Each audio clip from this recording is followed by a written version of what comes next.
If you disappeared tomorrow, no one would miss you. That was the sentence that ended my life as a father and started my life as a debt collector. My son said it while chewing on a turkey leg I paid for in a house I bought, sitting next to a wife whose lifestyle I funded. He thought I was just a washed-up old man haunting the hallways of his success. So I granted his wish. I vanished. 3 days later, my phone had 30 missed calls, but by then the locks were changed, the bank accounts were frozen, and I was eating Wagyu beef in a hotel room, watching their world crumble through a security camera feed.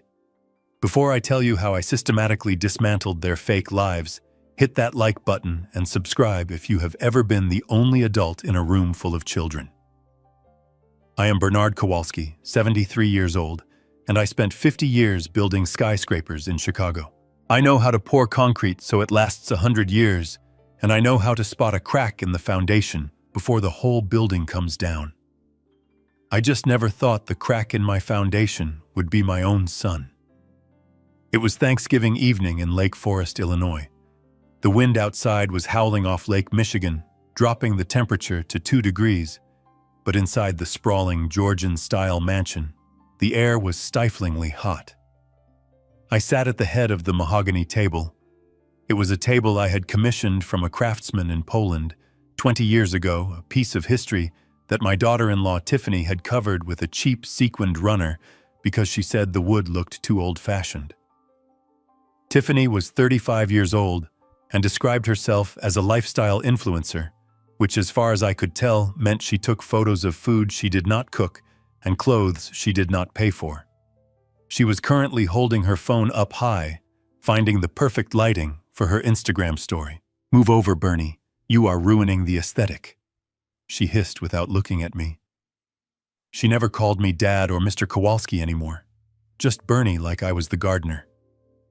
I shifted my chair, the heavy wood scraping loudly against the floor. I looked down at my plate. The turkey was dry. The stuffing was store-bought. For a meal that was supposed to be about gratitude, the room was filled with an overwhelming sense of entitlement. My son Preston sat to my right. He was 40 years old, wearing a cashmere sweater that cost more than my first car. He was scrolling through his phone, probably checking the likes on Tiffany's post. Preston was the director of sales at a mid-sized logistics firm, a job he believed he got because of his charisma and business acumen. He had no idea that I owned 40% of the company, and that his salary was essentially my dividends repackaged, so he would not feel like a charity case. My phone buzzed in my pocket. I pulled it out, expecting a holiday message from an old friend. Instead, it was a fraud alert from American Express. A charge of $45,000 had just cleared. The merchant name was vaguely listed as Elite Lifestyle Consulting. I knew that name. It was a shell merchant used by a high-end spa and boutique downtown to mask extravagant purchases. I felt a vein throb in my temple. $45,000 in 1 month. That was more than I earned in my first 3 years of construction. I looked at Preston. He was pouring a glass of vintage Cabernet, one from my private cellar that I had been saving for my 75th birthday. He did not even ask. He just took it. I cleared my throat. The sound was rough like gravel. "Preston, I see a charge here on the black card. $45,000. Care to explain why your consulting fees look suspiciously like a shopping spree at the Magnificent Mile?" The clinking of silverware stopped. The room went dead silent. Tiffany lowered her phone, her ring light reflecting in her annoyed eyes. "Oh my God, are we doing this now?" she groaned, throwing her napkin onto the table. "It is Thanksgiving, Bernie. Can you just not be a miser for one night?" "It is embarrassing." I ignored her and kept my eyes on my son. "I asked you a question, Preston. You told me you needed that card for emergency house repairs.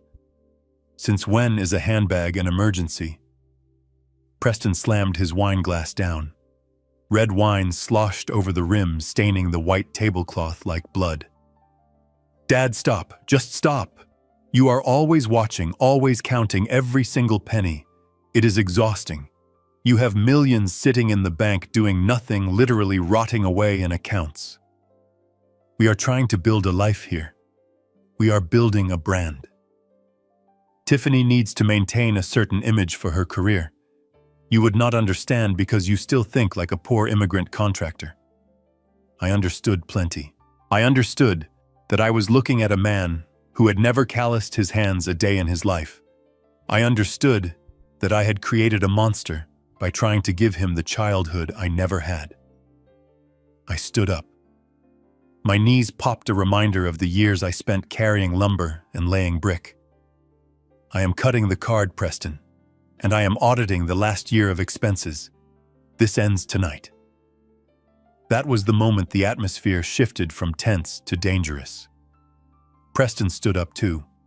He was taller than me now, softer but taller. His face was flushed with wine and a lifetime of being told yes. "You know what your problem is, Dad?" he shouted, spitting the words out. "You think money makes you king. You think because you wrote the check you own us. Well, guess what? You do not. You are just a sad, lonely old man clutching onto your wallet because it is the only thing that makes you feel relevant." I stood there silent, letting his words hang in the air. "You are a burden." Preston continued, his voice rising to a scream. "You come here, you complain about the food, you complain about the money, you complain about how we live. You are a dark cloud over this family. If you disappeared tomorrow, no one would miss you. No one. You are just a ghost haunting this house. You are a walking ATM, and frankly, the service fees are getting too high." I looked at Tiffany. She was giggling. It was a cruel, sharp sound. She looked at her husband with admiration, as if he had just slain a dragon, instead of insulting the man who paid for the roof over their heads. I looked around the room. The chandelier I bought, the paintings I selected, the walls I paid to have painted. Everything here was mine, yet I was the intruder. I looked at the turkey on my plate one last time. I took the linen napkin, folded it neatly into a square, and placed it next to the silverware. I did not scream. I did not flip the table. I did not list the sacrifices I had made, the 18-hour days, the missed birthdays, the frozen fingers on construction sites. There was no point. They were deaf to reality. I simply turned around and walked toward the front door. "Where are you going, old man?" Preston shouted after me, his voice echoing in the foyer. "Going to cry in your truck? Go ahead. Leave. But do not expect me to call and beg you to come back. We are going to enjoy the rest of this night without your negativity." I opened the heavy oak front door. The wind from the lake hit me like a physical blow, biting through my thin dress shirt. It was freezing cold, a deadly kind of cold. My heavy wool coat was in the hall closet. My scarf and gloves were on the entryway table. I did not stop to get them. If I turned back now, if I hesitated for even a second, I might lose the resolve that was hardening in my chest, like concrete. I walked out into the night. The gravel of the driveway crunched under my dress shoes. I walked past Preston's Porsche Cayenne, past Tiffany's Range Rover, both leased under my company name. I walked to the end of the driveway where my 2015 Ford F-150 was parked. It was the only thing I owned that they despised. They said it was an eyesore. They asked me to park it on the street so the neighbors would not see it. I climbed into the driver's seat. The leather was freezing. The engine groaned as I turned the key, struggling against the cold before roaring to life. I sat there for a moment, watching the warm glow of the house windows. I could see their silhouettes moving in the dining room. They were pouring more wine. They were laughing. They were celebrating their victory. They thought this was just another fight. They thought I would drive around the block, cool off, and come back tomorrow with my checkbook open, ready to apologize for ruining their mood. They thought I was trapped by my love for them. They were wrong. I put the truck into gear and drove away. I did not look in the rearview mirror. My hands were shaking, gripping the steering wheel so tight my knuckles were white. It was not from the cold. It was from a rage so pure and so cold it felt like clarity. I drove toward the highway. I reached into my pocket and pulled out my phone. I scrolled through the contacts until I found the number. It was Thanksgiving night, but I knew she would answer. Mrs. Sterling, my attorney. She was a shark in a Chanel suit, a woman I had trusted with my life for 30 years. She answered on the second ring. Bernie, is everything all right? No, Sterling, I said. My voice steady. It is time. Time for what, Bernie? Initiate Protocol Omega. There was a pause on the other end of the line. A heavy silence.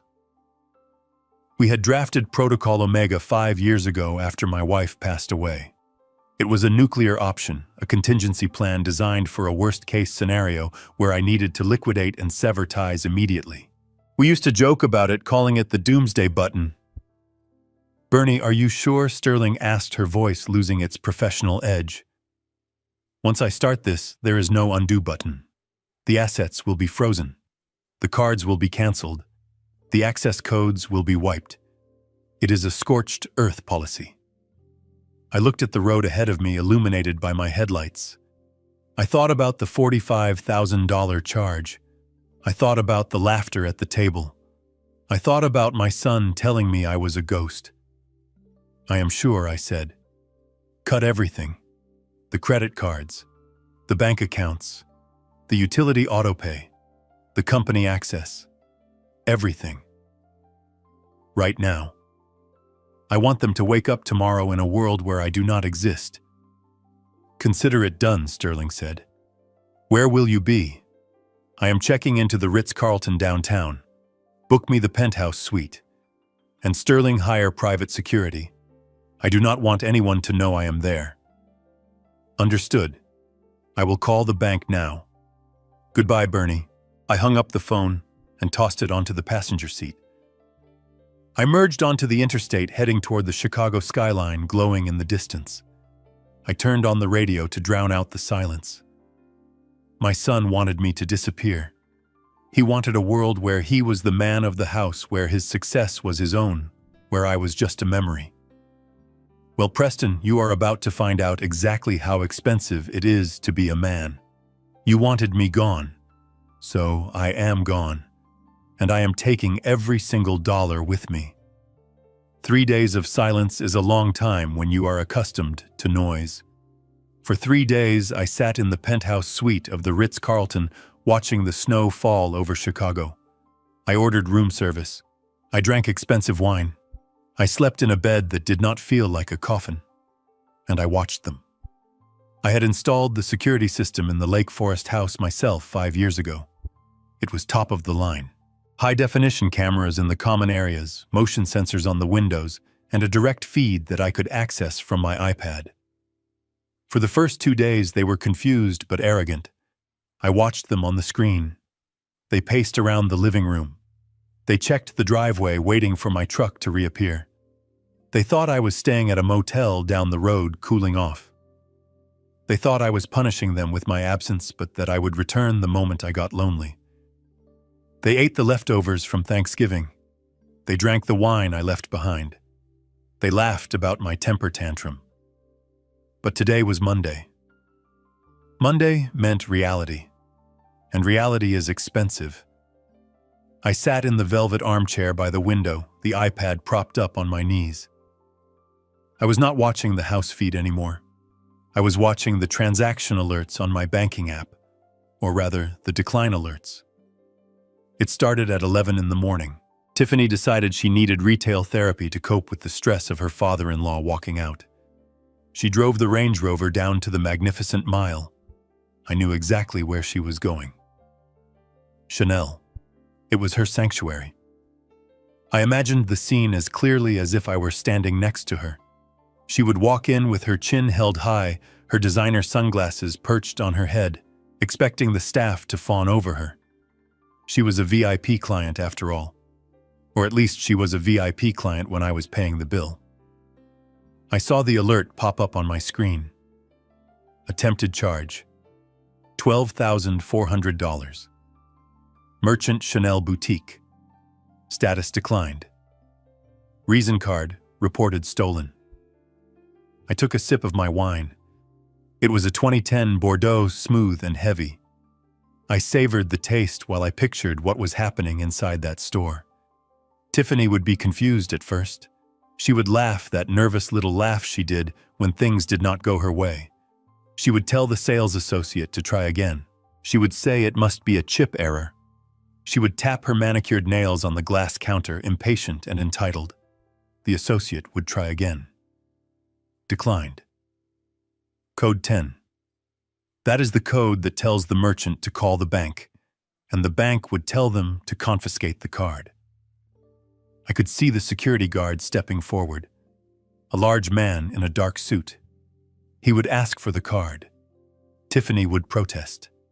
She would raise her voice. She would say, "Do you know who I am?"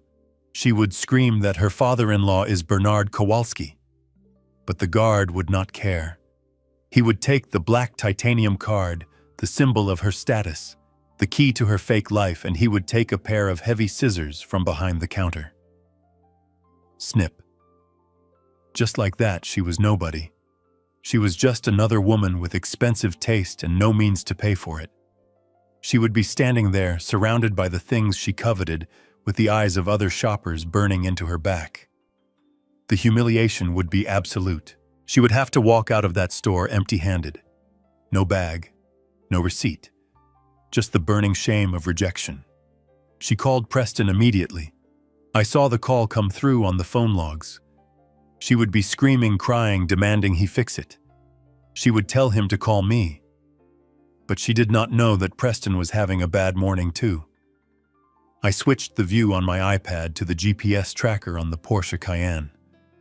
Preston was at a Shell station off the expressway. The tank was empty.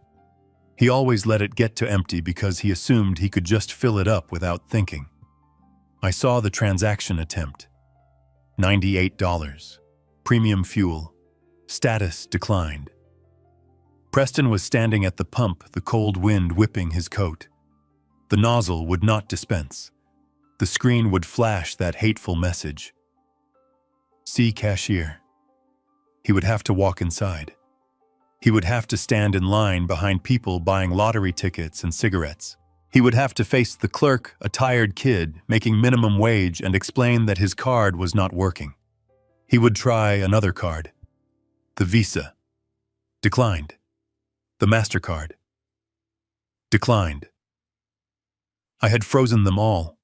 I closed my eyes and pictured my son. He was a man who prided himself on his image. He drove a Porsche. He wore Italian suits. He acted like he owned the city. And now he was patting down his pockets, searching for loose cash like a junkie. He would find a 20 in his wallet, maybe someone's in the glove box. He would have to count out the crumpled bills on the counter, while the people behind him sighed and checked their watches.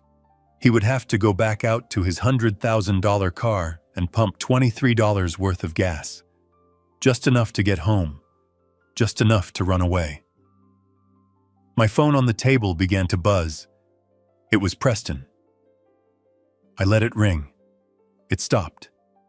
Then it started again immediately. Second call. Third call.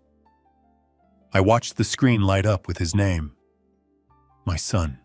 The boy I had carried on my shoulders. The boy I had taught to ride a bike. The man who told me I was a ghost. He was calling the ghost now. He was begging the ghost to answer. By the 10th call, I felt a twinge of old instinct. The instinct to protect. The instinct to pick up the phone and say, "It is okay, son, I will fix it. I will transfer the money, just go home." It was a muscle memory built over 40 years of fatherhood. But then I remembered his voice at the table. "If you disappeared tomorrow, no one would miss you." I poured another glass of wine. I let the phone ring. 15 calls, 20 calls. He was panicking now. He was realizing that this was not a technical glitch. This was a siege. I looked out the window at the skyline. I thought about the job Preston had, the director of sales. He loved that title. He had it printed on heavy business cards with gold embossing. He loved telling people at parties what he did. He loved the respect it garnered. He never stopped to ask why he had that job. He never wondered why a mid-sized logistics company would hire a man with a mediocre degree and no proven track record for such a senior position. He never questioned why his salary was double the industry average. He did not know that I was the majority shareholder. He did not know that I had set up a silent partnership with the CEO 15 years ago specifically to create a landing spot for him. I had built a nursery for him inside a corporation. His salary was not payment for his labor. It was an allowance. It was my dividends funneled through a payroll department so he could feel like a big man. He had never closed a major deal in his life. The clients he managed were my old contacts, people who did business with him as a favor to me. He went to meetings, he bought lunch, he played golf, and he thought that was work. He thought that was success. He was playing house in a mansion I bought, driving a car I leased, working a job I created. He was a paper doll living in a paper world, and I had just struck a match. 30 calls. The phone finally stopped buzzing. The silence in the hotel room was heavy, but it was clean. It was the silence of truth. I picked up the iPad again. I opened the banking portal. I had one more surprise for him today.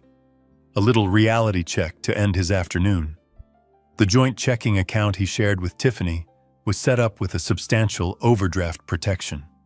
I had backed it personally for years.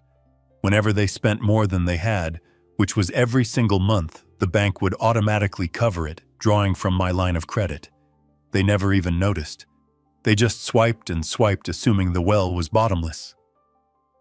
This morning I had removed the protection, and then I had instructed the bank to call the note. I tapped the screen and sent the notification. Somewhere in that Porsche driving home on $23 of gas, Preston's phone would ping. He would pull it out, expecting a text from me, expecting an apology, expecting a rescue. Instead, he would see an email from the bank. Subject: immediate action required, account overdrawn. He would open it.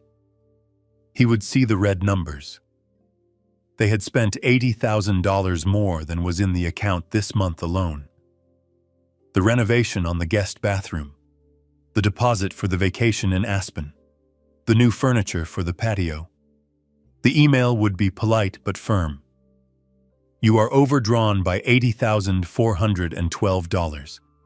Please remit payment within 24 hours to avoid further action and potential legal consequences.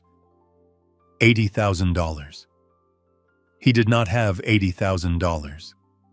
He did not have $80. I took a sip of wine.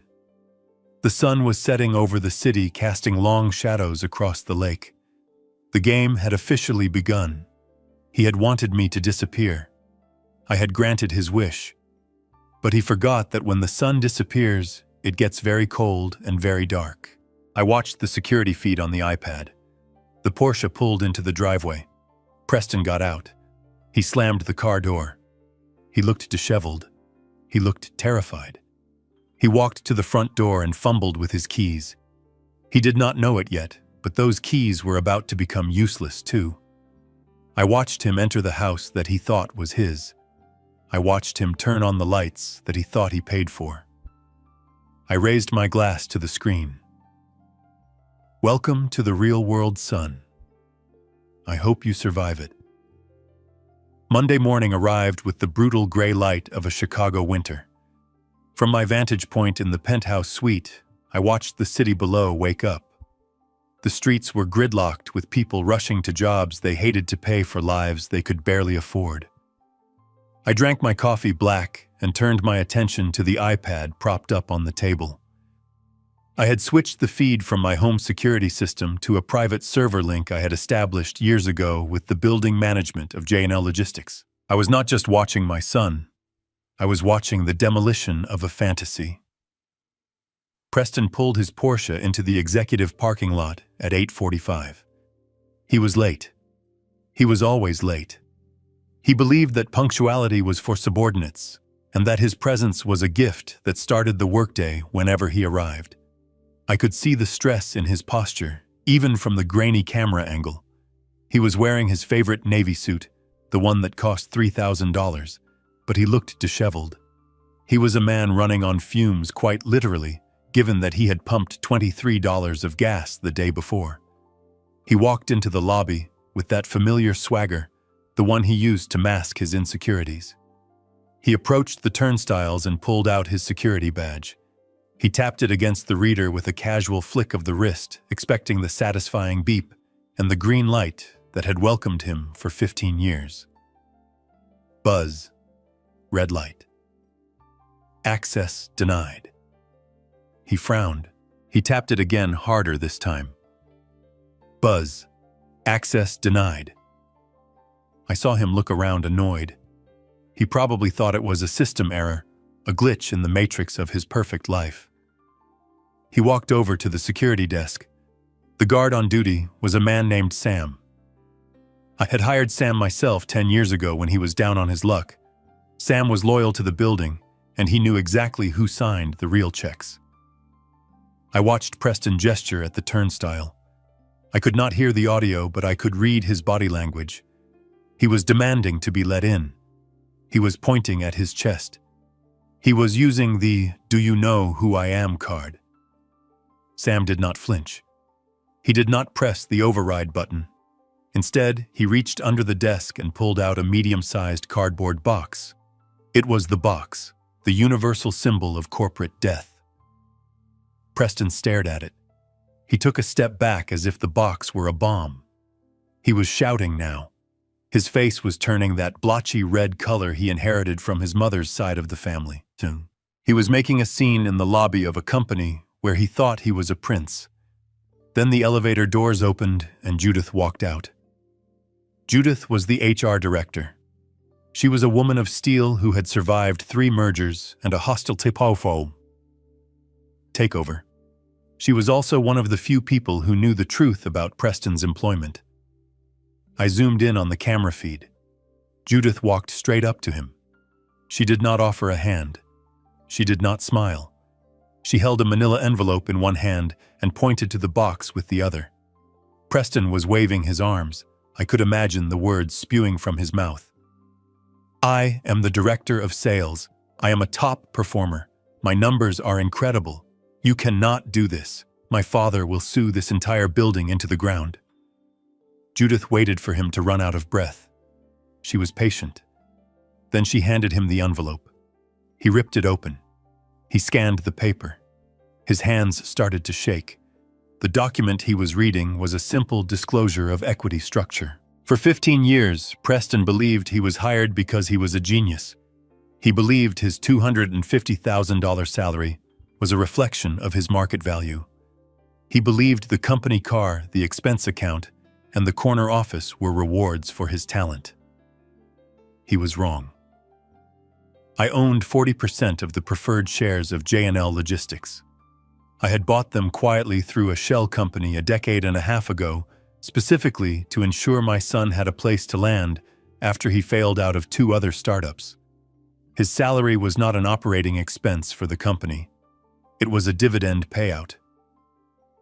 Every 2 weeks, the company took the money I was owed as a shareholder and routed it into his paycheck. I had been paying him to play businessman. Preston looked up from the paper. He looked at Judith. He looked at the box. Judith said something then. I knew exactly what the script was because I had written it for her the night before. She told him that the shares had been sold. That morning at 9 a.m., the transfer was finalized. I had liquidated my position. And the new majority owners, a private equity firm from New York, were ruthless cost cutters. They had audited the staff and found a director of sales who spent 4 days a week at the golf course and whose client list consisted entirely of his father's old friends. They did not need a mascot. They needed a manager.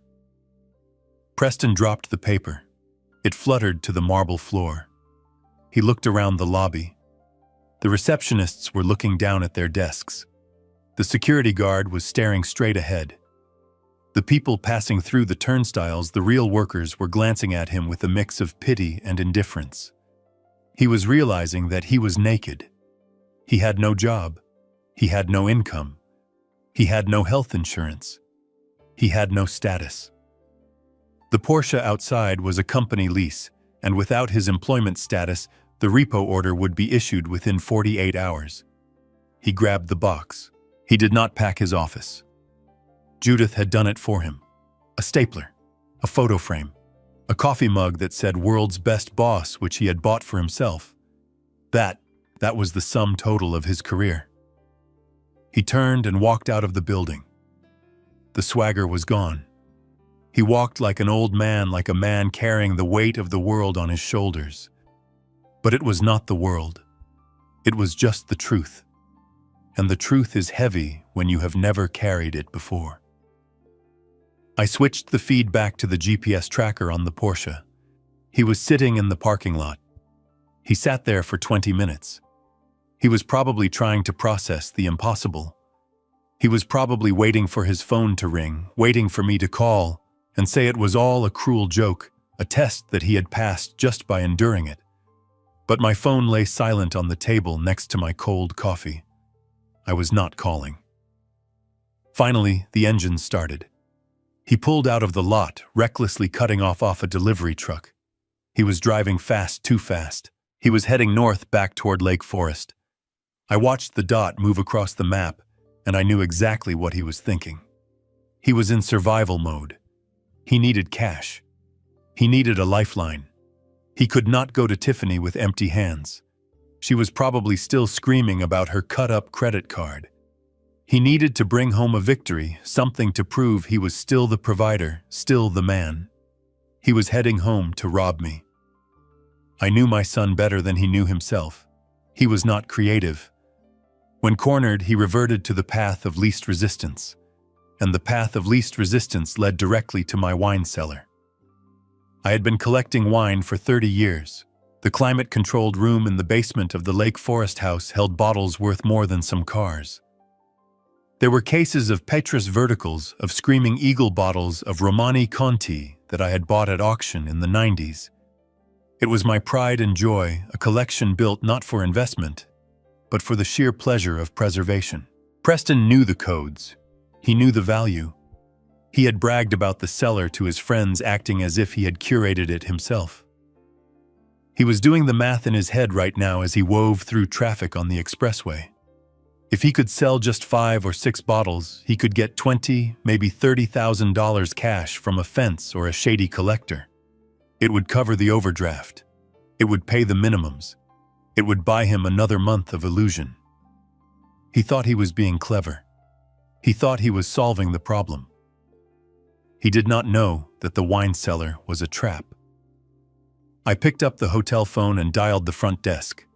I asked for a fresh pot of coffee. I had a long afternoon ahead of me. On the screen, the Porsche was tearing up the Shoreline Drive. He was 20 minutes away. I switched the camera feed to the basement.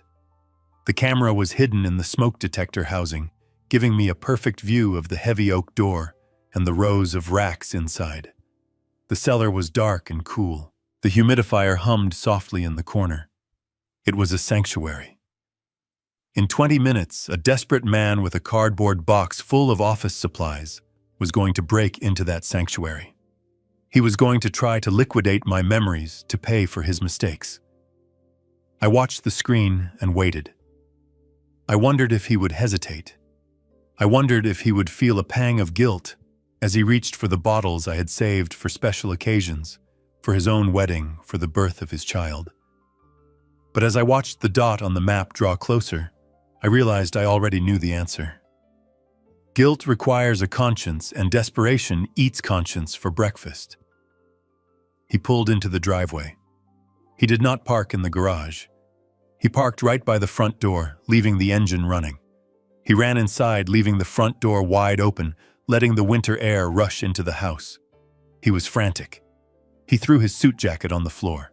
He ran past the kitchen, past the living room, and threw open the door to the basement stairs. I switched cameras, tracking his descent. He stumbled down the stairs, his tie loose, his hair wild. He looked like a man possessed. He reached the cellar door and punched in the code. Beep, beep, beep, click. The door unlocked. I had not changed that code. I wanted him to get in. I wanted him to feel the victory of access before the crushing weight of reality. He rushed in. He went straight for the back section, the French section, where the most expensive bottles lived. He grabbed a crate. He started pulling bottles off the rack, his hands shaking so hard he almost dropped a 1982 Lafite. He was muttering to himself. I could hear it on the audio feed. Just a few. Just a few.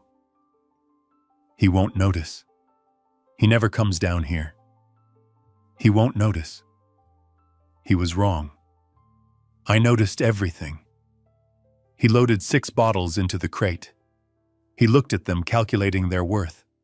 He smiled a manic, terrified smile. He thought he had won. He thought he had found the loophole. He turned to leave the crate, clutched to his chest like a baby. He did not know that the moment he stepped out of that cellar with my property, he was crossing a line from ungrateful son to common criminal. He was sealing his fate, and he was walking right into the next phase of his education. Because the wine was just the beginning. The real hangover was yet to come. Preston stumbled out the front door, the crate of wine rattling in his arms like loose teeth. He froze. The driveway was no longer empty. It looked like a presidential motorcade had parked on his lawn. 2 black SUVs blocked the exit, their engines idling with a low, menacing rumble. Standing between them was a wall of a man named Tony. I knew Tony well. He was the head of a private security firm I had used for high-risk construction sites in the 90s. He had a neck as thick as a tree stump and a face that did not know how to smile. Preston clutched the wine crate tighter. He looked like a deer caught in headlights that were attached to a freight train. Just then, Tiffany's Range Rover screeched into the driveway behind the SUVs. She leaned on the horn, her frustration from the rejected credit cards boiling over into road rage. She jumped out of the car, slamming the door so hard the vehicle rocked. "What is going on?" she shrieked, her voice cutting through the cold air. "Why is the gate code not working? Why are these cars here? Preston, tell them to move." Preston did not answer. He was staring at Tony. Tony took 1 step forward and extended his hand. "That is stolen property, Mr. Kowalski," Tony said. His voice was calm, deep, and terrifying. "Hand it over." Preston looked at the crate, then at Tony. He did the math. He handed the crate over. Tony passed it to one of his men, who carefully placed it in the back of an SUV. That was $20,000 of wine gone in 10 seconds. Tiffany marched up the steps, her heels clicking aggressively on the stone. She tried to push past Preston to get into the house. She grabbed the handle of the front door. Locked. She punched in the code on the smart lock. The keypad flashed red. Denied. She tried again, frantic now. "Open the door, Preston. Open the goddamn door." Preston looked at her, his face pale. "I cannot," he whispered. I think he changed the codes. Before Tiffany could scream again, the rear door of the second SUV opened. Mrs. Sterling stepped out. She was wrapped in a long cashmere coat holding a leather portfolio. She looked like an executioner dressed by Prada. She walked up the driveway with the grace of a woman who knows she holds all the cards. She stopped 5 feet from my son and daughter-in-law. She did not offer a greeting. She simply extended a thick envelope toward Preston. "Mr. Kowalski. Mrs. Kowalski, you have been served." Preston stared at the envelope. "What is this?" "It is an emergency order of eviction," Sterling said. Her breath misted in the air. "Effective immediately." "Eviction." Tiffany laughed, a high-pitched, hysterical sound. "You cannot evict us. We own this house. My husband owns this house." Sterling allowed herself a small, pitying smile. "That is a common misconception, Mrs. Kowalski. If you had ever bothered to read the deed or the trust documents you signed 3 years ago, you would know that is factually incorrect." She opened a folder and held up a document. The paper fluttered slightly in the wind.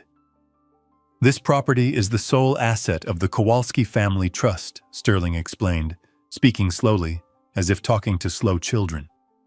Bernard Kowalski is the sole trustee and grantor. You are listed merely as beneficiaries with right of residency. She turned the page.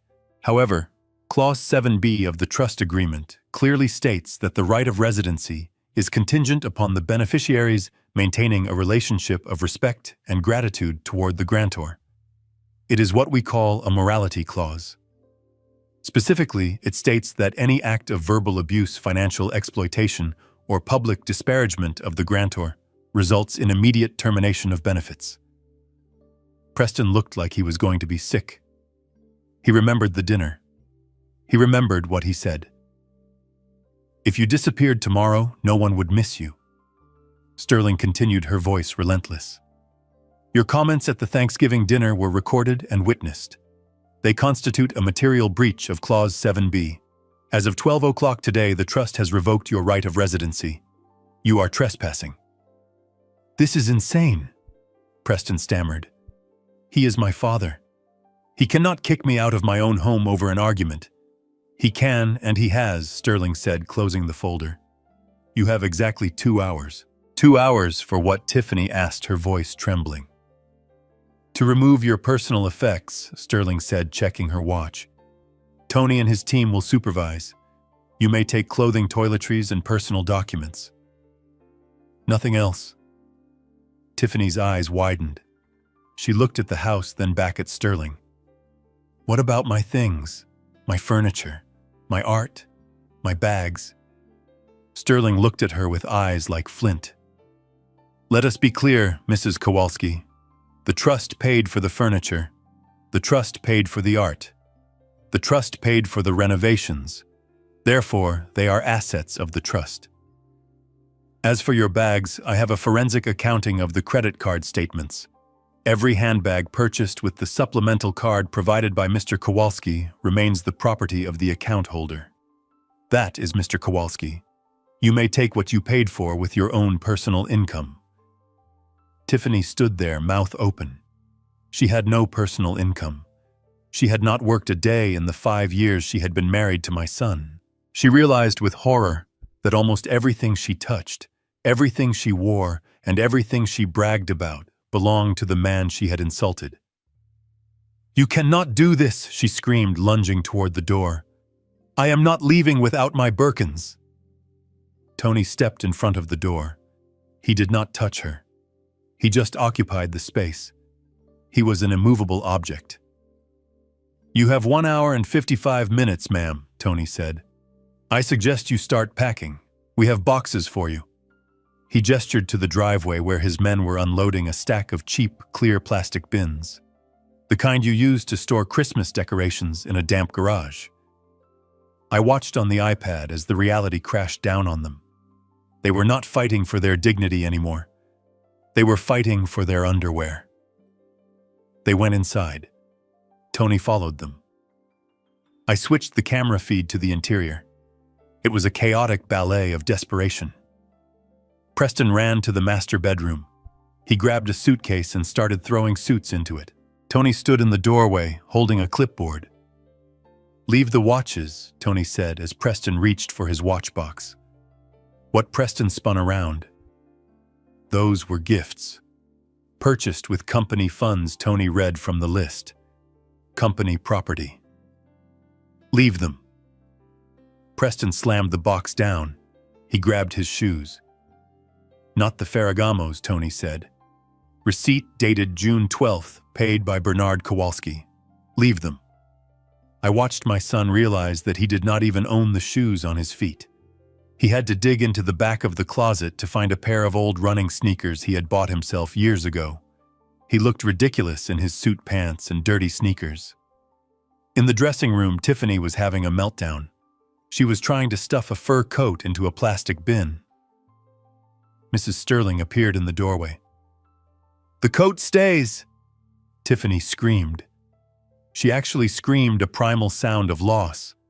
She threw the coat on the floor and stomped on it. If I cannot have it, nobody can. That will be deducted from any potential future settlement, Sterling noted calmly. Keep packing. The 2 hours flew by.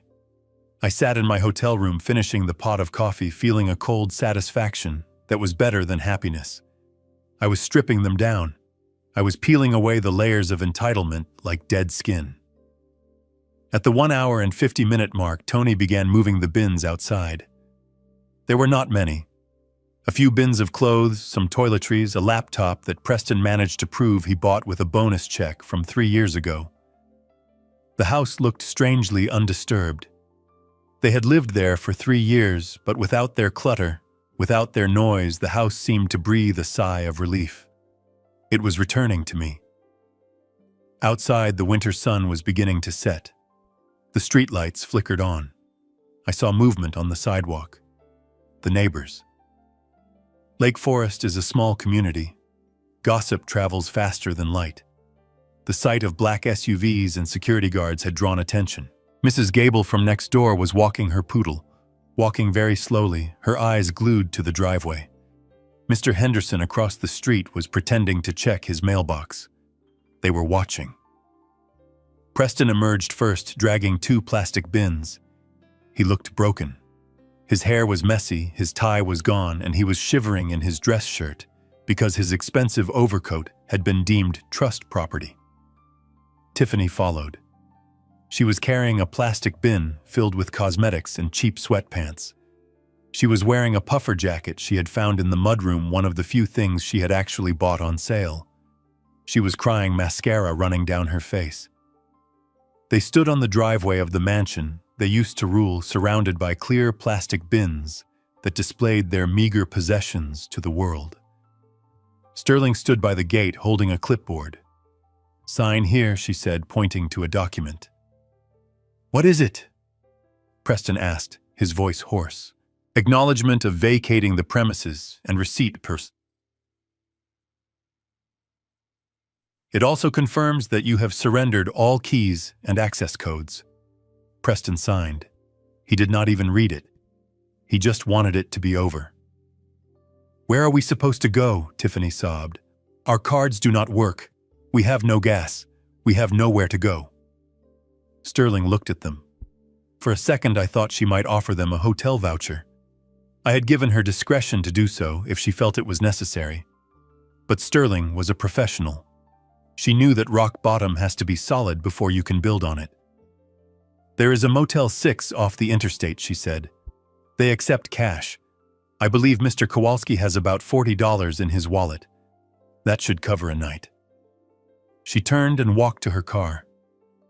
Tony and his team fell back, forming a line across the driveway. Preston and Tiffany looked at the Range Rover.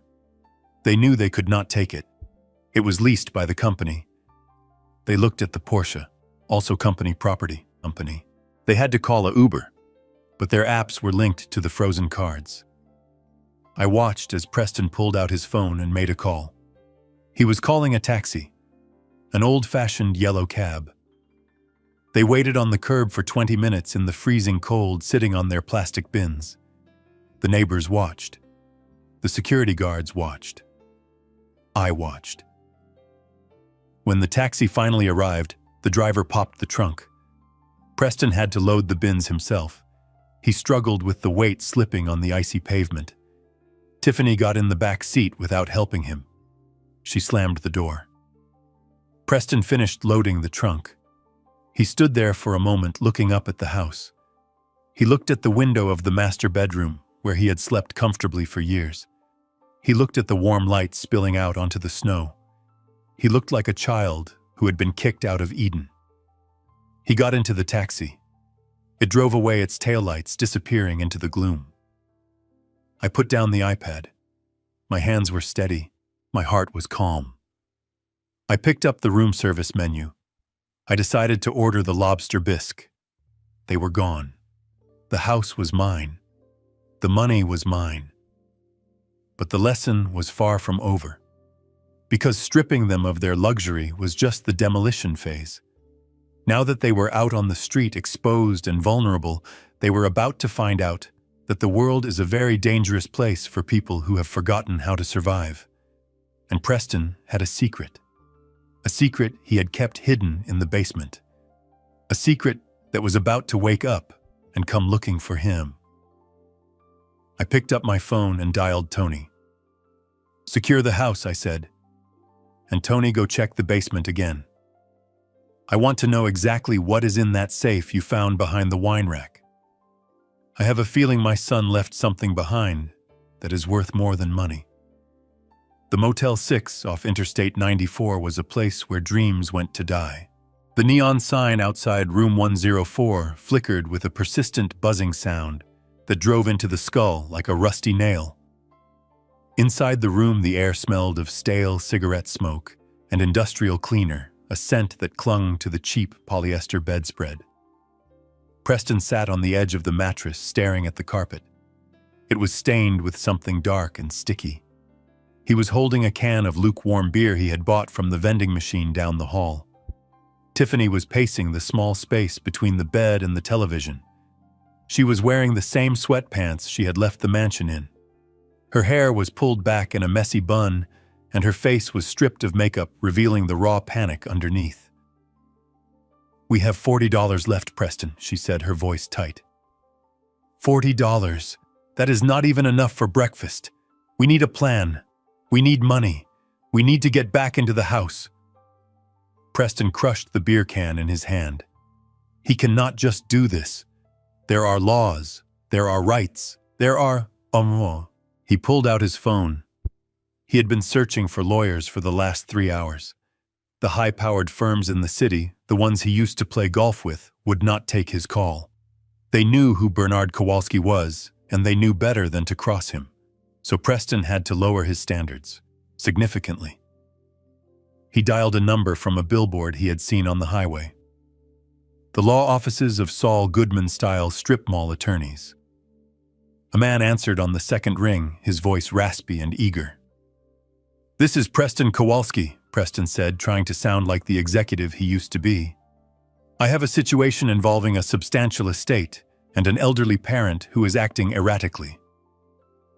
The lawyer listened. He did not ask about justice. He asked about the net worth. When Preston mentioned the millions, the lawyer's tone shifted from bored to predatory. "Listen, kid," the lawyer said. "If your old man is throwing money away, kicking family out, locking doors, that is not normal behavior. That is a medical condition. It is called dementia. Or at least we can say it is." Preston hesitated. His father was sharp as a tack. He knew that. But he looked at Tiffany shivering in the corner. He looked at the stained carpet. "He is confused," Preston lied. "He is forgetting things. He is paranoid. He thinks everyone is out to get him. He is being manipulated by his attorney, a woman named Sterling. That is the ticket," the lawyer said. "We file for an emergency ex parte conservatorship. We claim he is a danger to himself and his assets. We get a judge to freeze everything and appoint you as temporary guardian. We can have the police do a wellness check tonight to establish a paper trail." Preston hung up. He felt a wave of nausea, but he pushed it down. It was survival. It was war. "Do it," he told Tiffany. "Call the police. Tell them Dad is having a breakdown. Tell them he has been kidnapped by his lawyer. Tell them anything." At the Ritz-Carlton, the midnight silence was broken by a heavy, authoritative knock. I was sitting in the living room of the penthouse suite reading a biography of Churchill and drinking a chamomile tea. I was not surprised. In fact, I had been expecting this. When you back a rat into a corner, it does not surrender. It bites. I stood up and tied the belt of my silk robe. I walked to the door and checked the peephole. 2 uniformed police officers and a woman in civilian clothes holding a clipboard. A wellness check team. I opened the door. "Good evening, officers," I said, my voice calm and steady. "To what do I owe the pleasure at this hour?" The older officer stepped forward. His name tag read Sergeant Miller. He looked tired. He looked like a man who did not want to be interrupting a rich man's evening, but had a job to do. "Mr. Kowalski," he asked, "we received a distress call regarding your safety. The report alleges that you are suffering from acute cognitive decline, and that you may be being held against your will or manipulated by a third party. I stepped back and swept my arm toward the room, inviting them in. The suite was immaculate. Soft jazz was playing quietly in the background. The smell of expensive tea filled the air. It was the picture of sanity and control. "Please come in," I said. "I assure you I am quite well, but I understand you have protocols to follow." The social worker entered, looking around suspiciously. She was trained to spot signs of dementia, hoarding confusion. Instead, she saw a man who was better organized than she was. "Sir, do you know what day it is?" she asked, pulling out a pen. "It is Tuesday, November 29th, I replied. "The president is sitting in the White House. The Dow Jones closed up 40 points today, and my son Preston is currently staying at a Motel 6 because I cut off his allowance." She blinked, surprised by the specificity. "The report came from your son," Sergeant Miller said. "He claims you have been acting erratically, destroying property, and making irrational financial decisions. He is very concerned about your mental state." I walked over to the desk.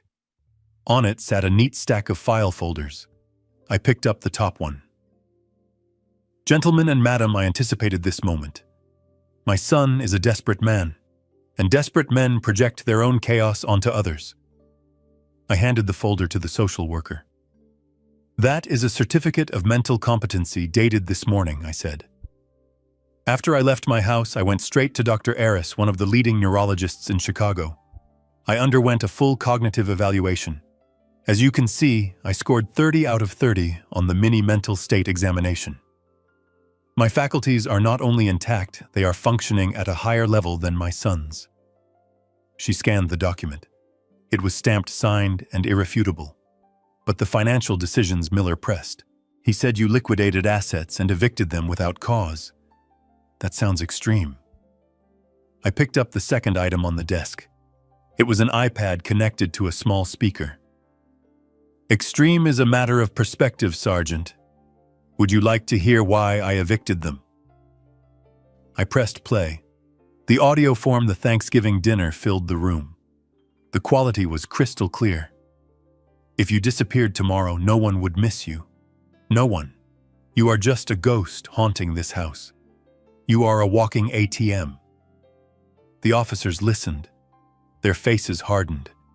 They heard the cruelty in Preston's voice. They heard the laughter of my daughter-in-law. They heard the sound of an ungrateful child breaking his father's heart. I stopped the recording. "That was 3 days ago," I said.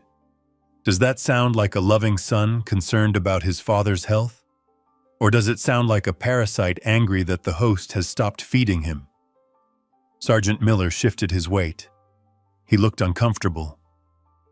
"That is certainly context, sir. And there is one more thing," I said, picking up the last document.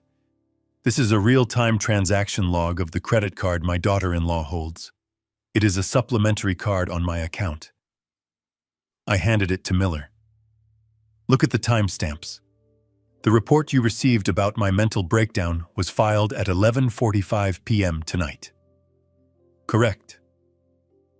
Miller nodded, checking his dispatch log. "That is correct. Now look at the transaction attempt at 11:30 p.m., just 15 minutes before they called you screaming about my safety." Miller looked at the paper. "Attempted charge. $5,000.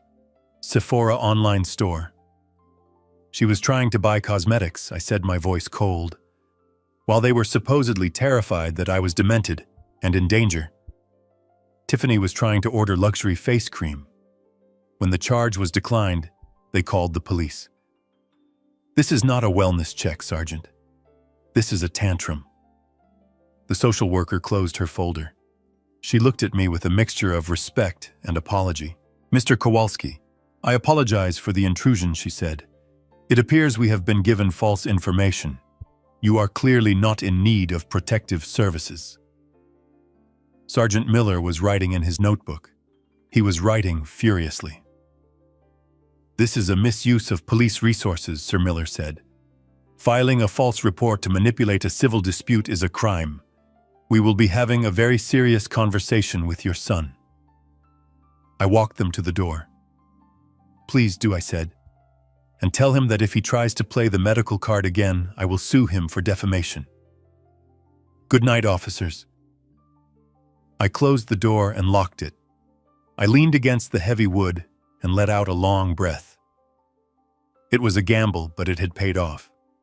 I knew Preston. I knew he would try to find a shortcut. He could not fight me with money, so he tried to fight me with the law. But he forgot that I built my career navigating contracts and permits. I knew how to document everything. I went back to the window. I looked out at the city lights, somewhere out there, in the darkness of a cheap motel room. Preston and Tiffany were waiting by the phone expecting a call from the police saying they had secured me and the money. Instead, they were going to get a knock on their door, and it would not be the cavalry coming to save them. It would be the police coming to warn them. Preston had just burned his last bridge. He had tried to declare me insane. He had tried to strip me of my agency. He had tried to put me in a cage so he could spend my money. That was the point of no return. Up until tonight, I was teaching him a lesson. Now I was going to war. I picked up my phone and sent a text message to Sterling. They tried the dementia play. Police just left. File the motion to block any future guardianship attempts. And Sterling, proceed to Phase 2. Phase 2 was the basement. I walked back to the iPad and switched the camera feed to the empty house in Lake Forest. The security team was patrolling the perimeter. Inside the house was dark and silent, but in the basement behind a wine rack that had been emptied of its treasures, there was a wall safe. Tony had found it during the sweep. I had not opened it yet. I wanted to wait. But now, after tonight, I needed to know what else my son was hiding. Because a man who would try to have his father committed is a man who is hiding something terrible. I needed to see what was in that safe. And I had a feeling that whatever was inside would make the credit card debt look like pocket change. My son was not just a spender. He was desperate. And desperate men make deals with devils. Tomorrow I would go back to the house. I would drill that safe, and I would find the skeleton in Preston's closet. The morning sun did not make the Lake Forest mansion look any more inviting. It just exposed the dust motes dancing in the empty hallways where my son and his wife used to parade their unearned wealth. I walked through the front door flanking Tony, my head of security. The silence was heavy. It was the silence of a tomb. The previous night had been a victory regarding the police and the false dementia claims, but I felt no joy. I felt only a grim determination to finish the excavation. I needed to know the depth of the rot. Tony led me straight to the kitchen, then down the narrow stairs to the basement. The wine cellar was still in disarray from Preston's failed heist, the empty slots in the racks looking like missing teeth. But Tony walked past the wine. He went to the back wall where a heavy oak shelving unit used to hold cases of Bordeaux. The unit had been pulled away from the wall, scraping deep gouges into the concrete floor. Behind it was a wall safe. It was not a safe I had installed. I knew every inch of this house. I had reviewed the blueprints myself. I had supervised the contractors. This safe was a retrofitted job installed hastily and without permits. The plaster around the edges was rough and unpainted. It was a secret pocket in a house that was supposed to be transparent. The door of the safe was open.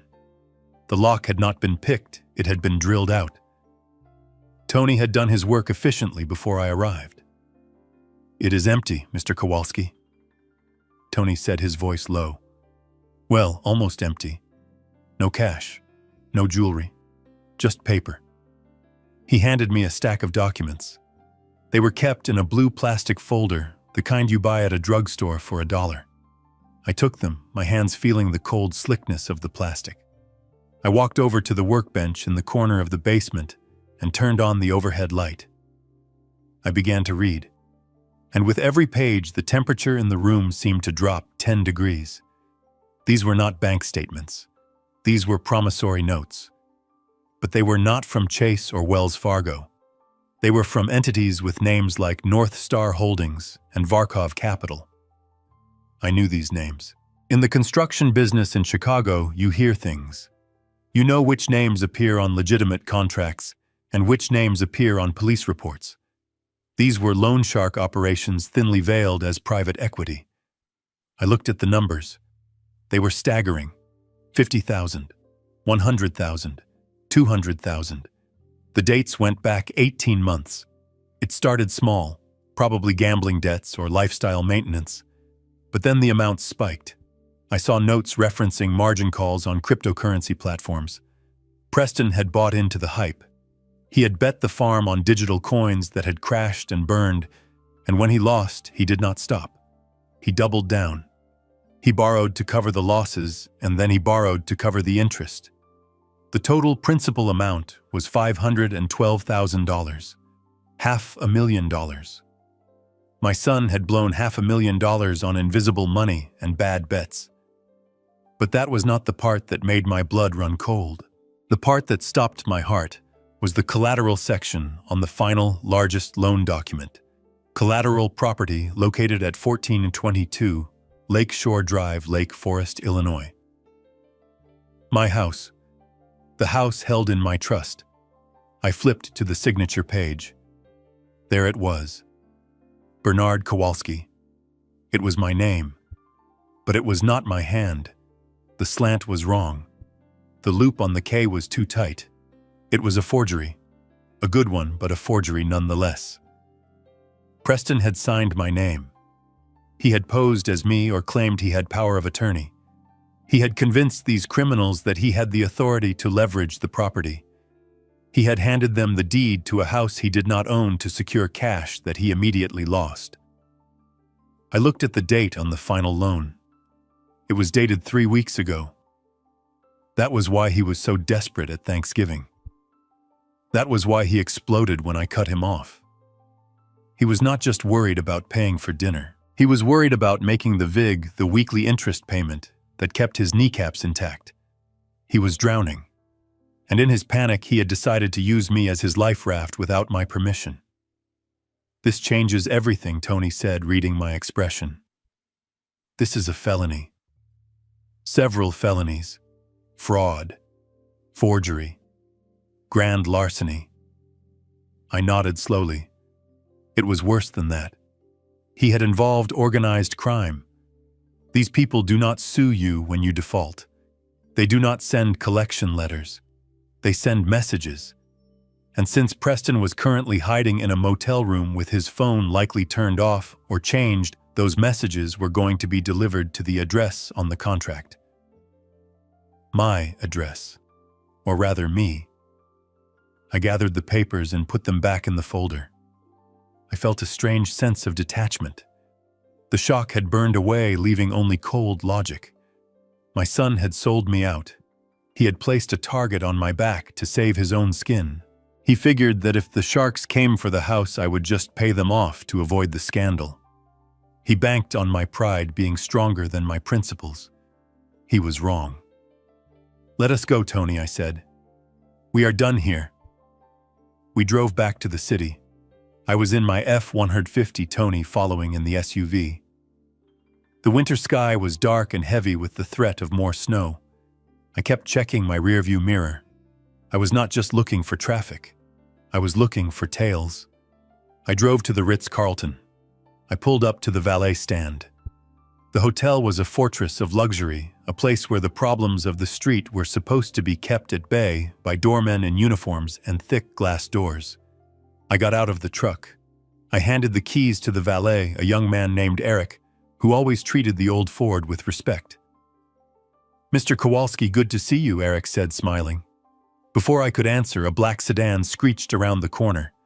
It did not slow down. It sped past the entrance, dangerously close to the valet stand. The rear window rolled down.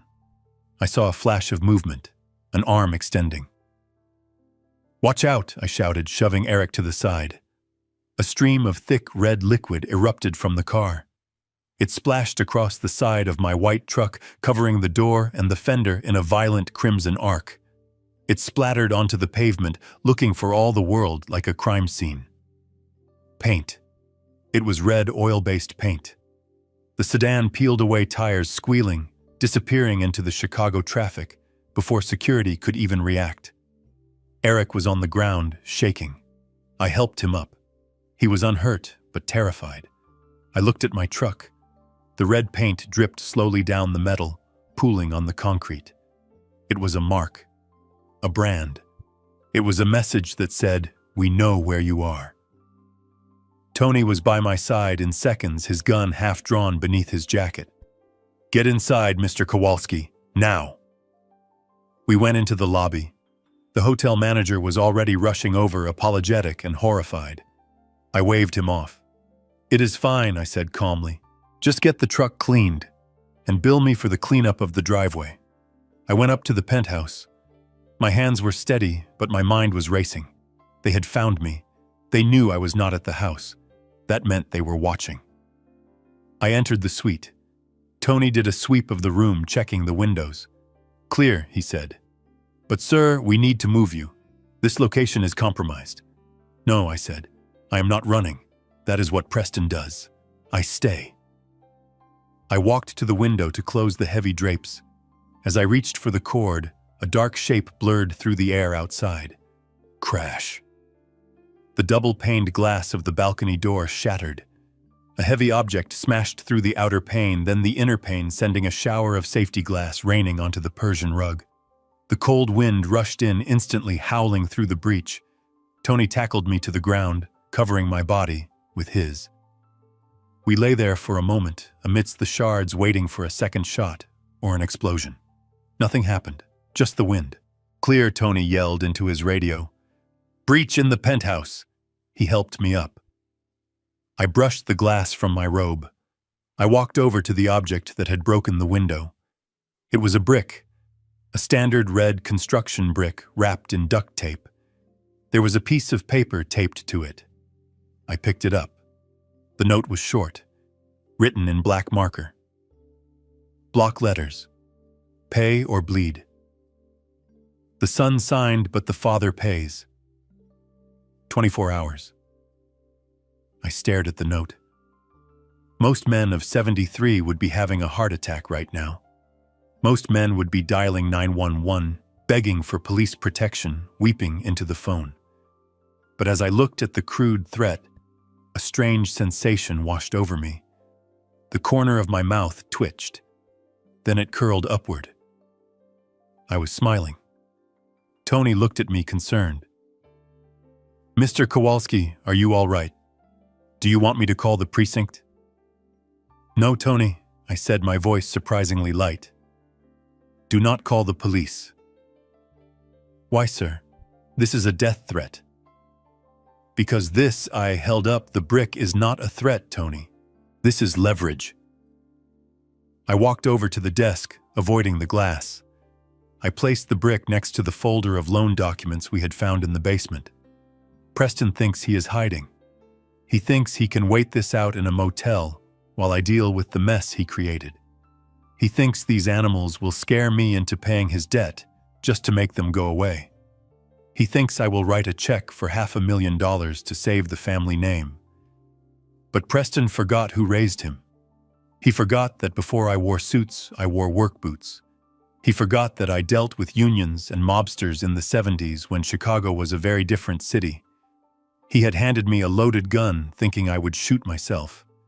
But he put the handle in my hand. These criminals, they do not care about Preston. They want their money. And right now, they think I am the obstacle. But what if I became the solution? What if instead of being the victim, I became the boss? I looked at the loan documents again. The forgery was the key. It proved Preston had defrauded them too. It proved the collateral was worthless. If they killed me, they got nothing. The trust would lock down and the house would be tied up in probate for years. They would never see a dime. But if I made a deal, I turned to Tony. "Get the car ready," I said. "Not the truck, the armored sedan." "Where are we going, sir?" Tony asked. "We are going to make a phone call," I said. "I want you to find the number for this Varkov Capital. We are going to set up a meeting. With the loan sharks. Yes. But why? Because, Tony, I am going to buy my son's debt. I am going to become the owner of that note. And when I do, I will own him, body and soul. I looked at the shattered window, the wind blowing the curtains wildly. Preston wanted to play gangster. He wanted to play with the big boys. Well, he is about to find out that the biggest gangster in this family has been sitting at the head of the table all along. Let them throw bricks. I am about to throw the whole building. The meeting with Varkov Capital did not take place in a boardroom with glass walls and espresso machines. It happened in the back office of a dry cleaning distribution center in the industrial district south of the city. The air smelled of chemicals and hot steam. Tony drove the armored sedan right into the loading bay where the steel door rattled shut behind us, sealing us in. I stepped out of the car, buttoning my coat against the damp chill. I was not armed. I did not need to be. Tony was behind me, and he was carrying enough firepower to start a small war, but my weapon was inside my jacket pocket. It was a digital token for a secure wire transfer. We were escorted by two men who looked like they were carved out of granite into a small office with flickering fluorescent lights. Behind a metal desk sat a man who did not look like a monster. He looked like an accountant who had stopped sleeping. This was Varkov. He was thin, pale, and wore a suit that was expensive but ill-fitting. "Mr. Kowalski," he said without standing up. "You have bold friends. Usually when we throw a brick, people call the cops. You called for an appointment." I sat in the metal folding chair opposite him. I did not lean back. I kept my posture rigid. "I am a businessman, Mr. Varkov," I said, "and I know a bad investment when I see one. You lent $500,000 to my son based on collateral he did not own. That makes you a victim of fraud just like me." Varkov smiled, a thin, humorless expression. "We do not see ourselves as victims. We have ways of recovering our assets. The house is there. We will take it." "No, you will not," I replied, my voice level. "The house is in a trust. The signature on your loan documents is a forgery. If you try to foreclose, my lawyers will tie you up in court for 10 years while exposing every illegal loan you have ever written. You will never see a dime, and you might see the inside of a federal prison." Varkov stopped smiling. He leaned forward. "So why are you here? To threaten me?" "No. I am here to offer you an exit strategy." I placed my phone on the desk. "Your loan to Preston is toxic debt. It is uncollectible. If you kill him, you get nothing. If you kill me, you get nothing. But right now in this room, you have an opportunity to recover 70% of your principal. Immediate liquid cash. No police. No courts. No questions." Varkov looked at the phone, then at me. 70%. "That is a haircut. It is better than zero," I said. "And it is better than a federal investigation. I will wire you $350,000 right now. In exchange, you transfer the note to me. You give me the original contract, the wet signature, everything. You wash your hands of Preston Kowalski. He becomes my problem." The silence in the room was heavy, interrupted only by the hissing of the steam presses outside. Varkov was doing the math. He was a predator, but he was a pragmatic one. He knew I was right. Preston was a deadbeat. "Done," Varkov said. The transaction took 3 minutes. I authorized the transfer. Varkov checked his laptop. When he nodded, one of his guards opened a file cabinet and pulled out a thick envelope. He slid it across the desk. "He is all yours," Varkov said. "He is a bad gambler, Mr. Kowalski. He chases losses." I took the envelope. I did not check the contents there. I knew Varkov would not cheat me on the paperwork. His reputation depended on closing the deal. We walked out of the warehouse into the winter gray. I sat in the back of the car, clutching the envelope. I opened it. Inside was the promissory note, the evidence of my son's crimes. the forged signature staring up at me, a jagged imitation of my own name. I was no longer just his father. I was the holder of his debt. I owned the paper that could send him to prison for 20 years. I had just bought his life for $350,000. "Drive Tony," I said. "Where to, sir?" "To the courthouse. We need to file a lien against any future earnings he might have. And Tony find out which motel room they are in. I want to pay them a visit." But before we could even reach the highway, my phone rang.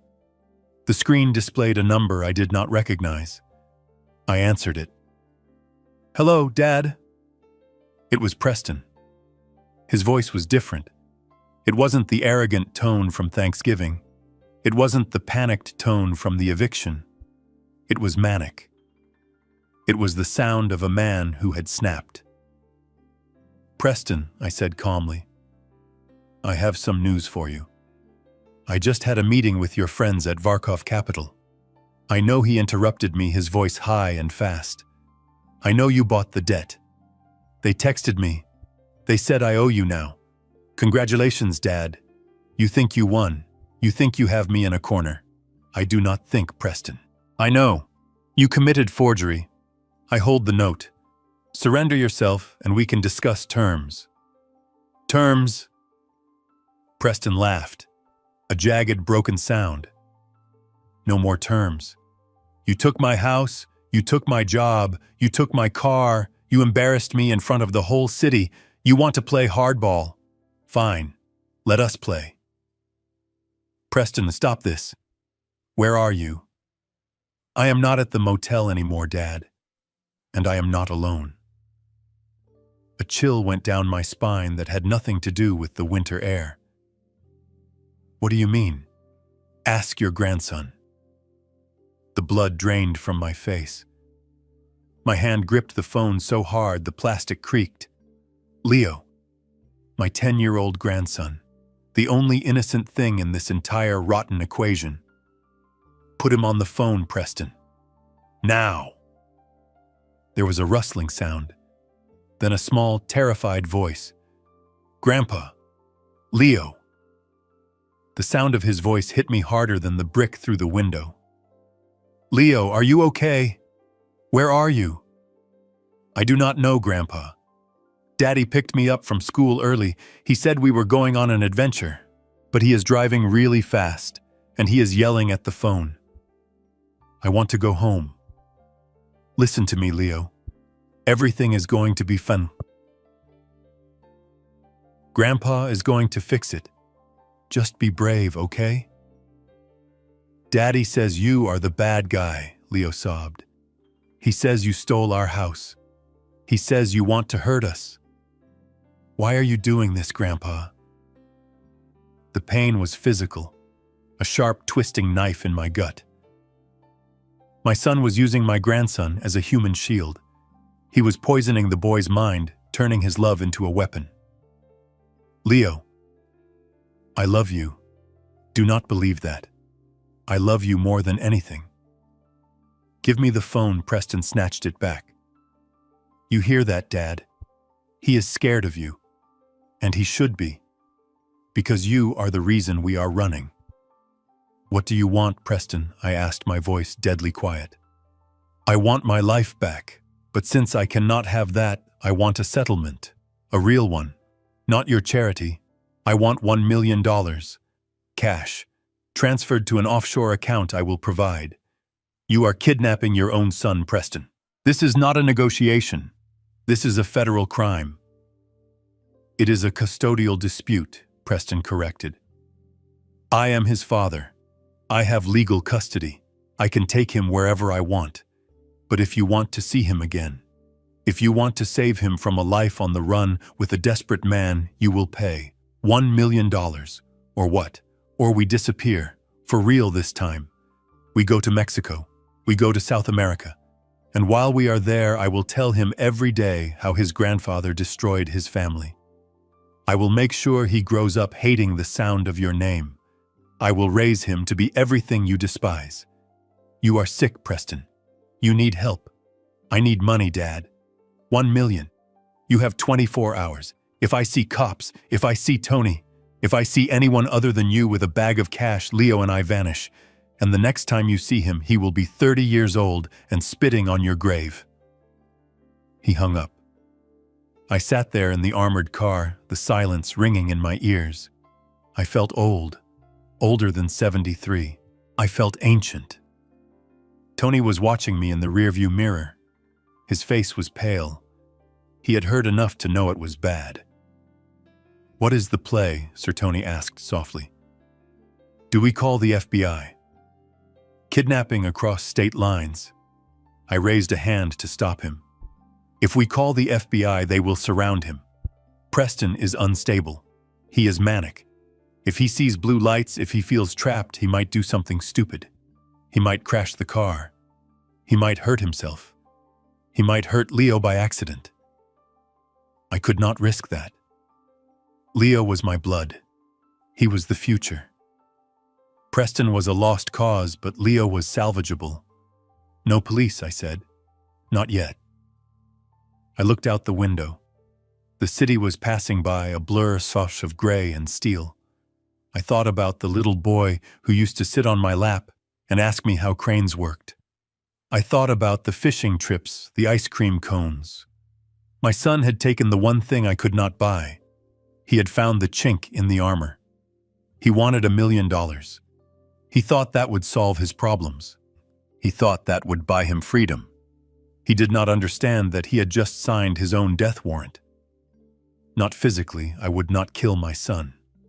But legally, morally, financially, I was going to erase him. But first, I had to get Leo back. "Turn the car around, Tony," I said. "Where to, sir?" "Go to the bank, the main branch. I need to make a withdrawal. You are going to pay him." I looked at the folder in my lap, the folder containing the debt I had just bought. "No, Tony. I am not going to pay him. I am going to buy him out." I pulled out my phone again. I dialed a number I had not used in years. It was a private investigator, a man who specialized in finding people who did not want to be found. A man who operated in the gray areas where the law hesitated to tread. "Find him," I said into the phone. "He has my grandson. Find him. Do not approach. Just give me the location." I hung up. Preston thought this was about money. He thought it was a transaction. He was wrong. This was a rescue mission. And when I found them, when I looked my son in the eye, he was going to realize that he had made a mistake much worse than borrowing from loan sharks. He had threatened a Polish father's family. And for that, there is no forgiveness. There is only judgment. Finding a man who wants to stay hidden usually takes time, money, and mistakes. But finding a woman who is addicted to attention is remarkably easy, even when she is on the run. I sat in the back of the armored sedan, my phone glowing in the dim light. Beside me, Tony was coordinating with a team of private investigators I had kept on retainer for 20 years. They were running license plate readers, checking credit databases, and pinging cell towers. It was the old-fashioned way of hunting. It was slow. But I knew something about my daughter-in-law that the detectives did not. Tiffany did not exist in the real world. She existed in the cloud. Her self-worth was measured in likes, views, and the envy of strangers. Even now, hiding in a motel with a kidnapped child and a manic husband, she could not sever that lifeline. She needed to be seen. She needed to perform her victimhood. I pulled up my burner Instagram account. It was a blank profile I had created months ago solely to monitor the spending habits she broadcasted to the world. I navigated to the profile of a woman named Courtney. Courtney was Tiffany's best friend, her maid of honor, and her confidant. She was also a woman I had wired $10,000 to an hour ago. Courtney had no loyalty to Tiffany. Their friendship was a competitive sport based on who had the better handbag or the richer husband. When I called her and offered to buy her a new Cartier bracelet in exchange for access to Tiffany's close friends' story list, she did not hesitate. She screen recorded everything and sent it to me within minutes. I tapped the video file. It was a vertical video, shaky and poorly lit. Tiffany was whispering into the camera, her face washed out and tear-streaked. She was using a filter that smoothed her skin even as she cried about being homeless. "Guys, please pray for us," she whispered. "We are safe for now, but his father is a monster. He took everything. We are hiding in this gross place just trying to survive." We do not know what to do. Behind her in the blurry background of the video, I saw a distinct pattern on the wallpaper. Faded yellow sailboats on a peeling blue background. It was specific. It was ugly. And it was identifiable. But it was the sound in the background that gave me the exact coordinates. Through the thin walls of the room on the video, I could hear the distinct announcement of a train station PA system. "Next stop, Waukegan." I looked at Tony. "They are in Waukegan," I said. "Near the metro station. Look for a motel with nautical wallpaper." Tony typed furiously into his laptop. 2 minutes later, he turned the screen toward me. "The Harbor Inn," he said. 1 star, 3 blocks from the station. Online reviews mention the smell of mildew and the sailboat wallpaper. Got them. We moved out. The drive to Waukegan took 40 minutes. 40 minutes of imagining my grandson in that room. 40 minutes of wondering if Preston had a gun. 40 minutes of preparing myself to make a deal with a woman who had sold her soul for likes. We parked the armored sedan a block away from the motel. It was a U-shaped building with paint peeling off the siding and a parking lot full of rusted cars. The air smelled of exhaust and desperation. I saw the stolen rental car Preston was driving parked askew in front of room 12. The curtains were drawn, but light leaked from the edges. Tony reached for the door handle. "We go in hard, sir," he said. "We kick the door, secure, the child subdue the father." "No," I said. "If we kick the door, Preston might panic. If he is holding Leo, he might use him as a shield. Or worse, he might try to hurt me. We need to separate them. We need to open that door from the inside." I took out my phone again. I opened the file I had been saving for a rainy day. Phase 2 of my investigation had turned up more than just financial crimes. Robert Sanchez, my PI, had followed Tiffany to the gym for weeks. He had captured photos of her and her personal trainer, a man named Chad, who looked like he was carved out of protein powder and bad decisions. The photos were explicit. They were undeniable. They were taken in his car in the parking lot of the gym while Preston was at work pretending to be a director. I composed a text message to Tiffany. I attached the 3 most compromising photos. Then I wrote the offer. "Hello, Tiffany. I know you are in room 12. I know about Chad. I know everything. Right now you have 2 choices. Choice A. You stay in that room with a broke husband who is about to go to prison for kidnapping and fraud. When the police arrive, you will be arrested as an accomplice. You will go to jail with nothing. Or choice B. You open the door right now. You send Leo out to me. In exchange, I give you an envelope with $50,000 in cash. You walk away. You disappear. I never release these photos, and I never press charges against you. You have 2 minutes." I hit send. I watched the window of room 12. 1 minute passed. Nothing happened. The wind blew trash across the parking lot. My heart hammered against my ribs. Was she loyal? Was she afraid? Did she love her son more than money? 1 minute and 30 seconds. The curtain moved. Just a sliver. An eye peered out, scanning the parking lot. She was checking to see if the police were there. She saw only the dark shape of my sedan down the block. 1 minute and 45 seconds. My phone buzzed. "Cash first." I typed back. I typed, "Leo first." 10 seconds later, the door cracked open. I signaled Tony. He stepped out of the car, moving silently into the shadows near the room. He held a thick manila envelope in one hand. The door opened wider. Tiffany stepped out. She was shivering, wearing a hoodie pulled low over her face. She looked around nervously. She did not look back into the room. She did not look worried about her husband. She pushed Leo out the door. My grandson looked small. He was wearing his school uniform, rumpled and dirty. He was clutching a backpack. His eyes were wide and red from crying. "Go," Leo Tiffany whispered, pushing him toward the parking lot. "Go to the black car." Leo hesitated. He looked at his mother. "Mom, are you coming? Go," she hissed. "Just go." Leo ran. He ran toward my car, his little legs pumping against the cold pavement. Tony intercepted him halfway, shielding him with his body, guiding him to the back seat of the sedan. As soon as Leo was safe inside the car, Tony turned back to Tiffany. He tossed the envelope. It landed at her feet.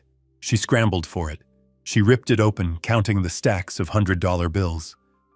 She did not look at her son. She did not look at the room where her husband lay. She looked only at the money.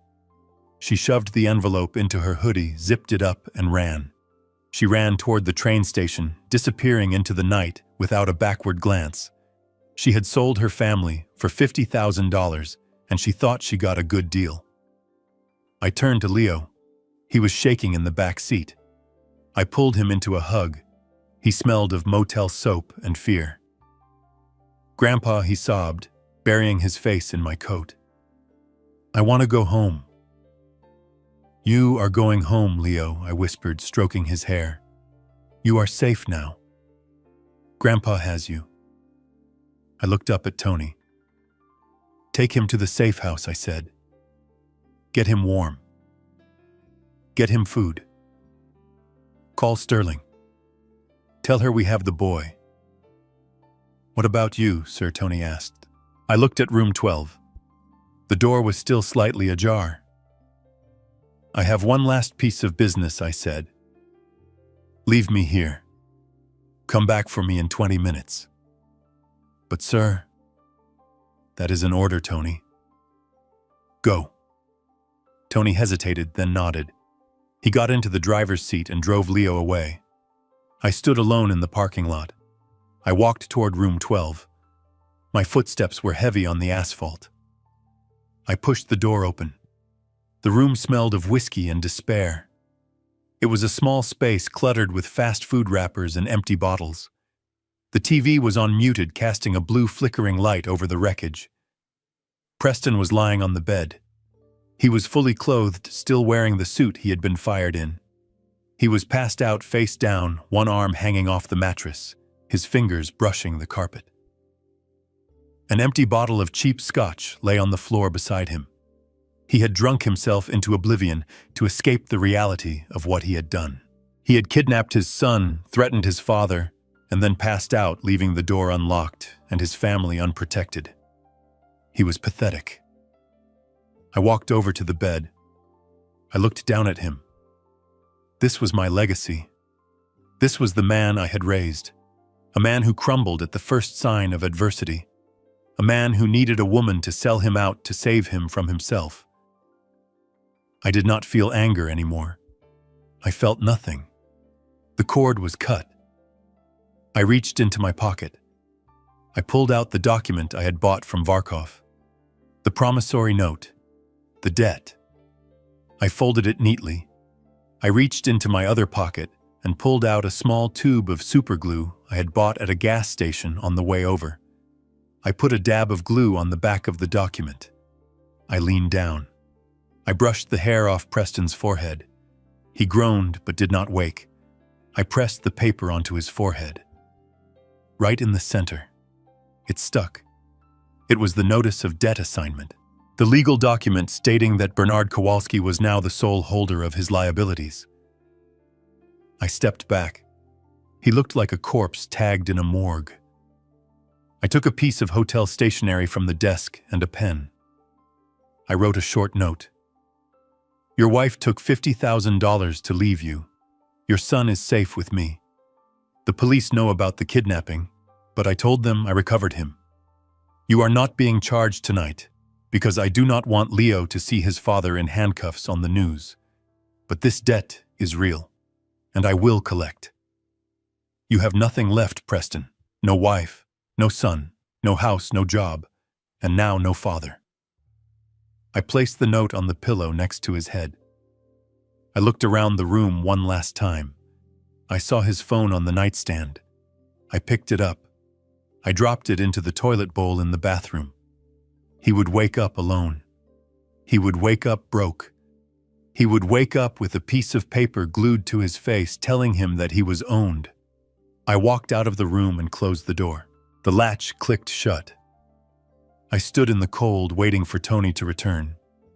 The wind bit at my face, but I did not feel it. I felt lighter. I had lost a son, but I had saved a grandson. And as I watched the neon sign of the motel flicker and buzz, I knew that the real work was just beginning. I had to raise Leo. I had to undo the damage. I had to teach him what it meant to be a man, so he would never end up in a room like this with a price tag on his head. The black SUV turned the corner headlights, cutting through the dark. I buttoned my coat.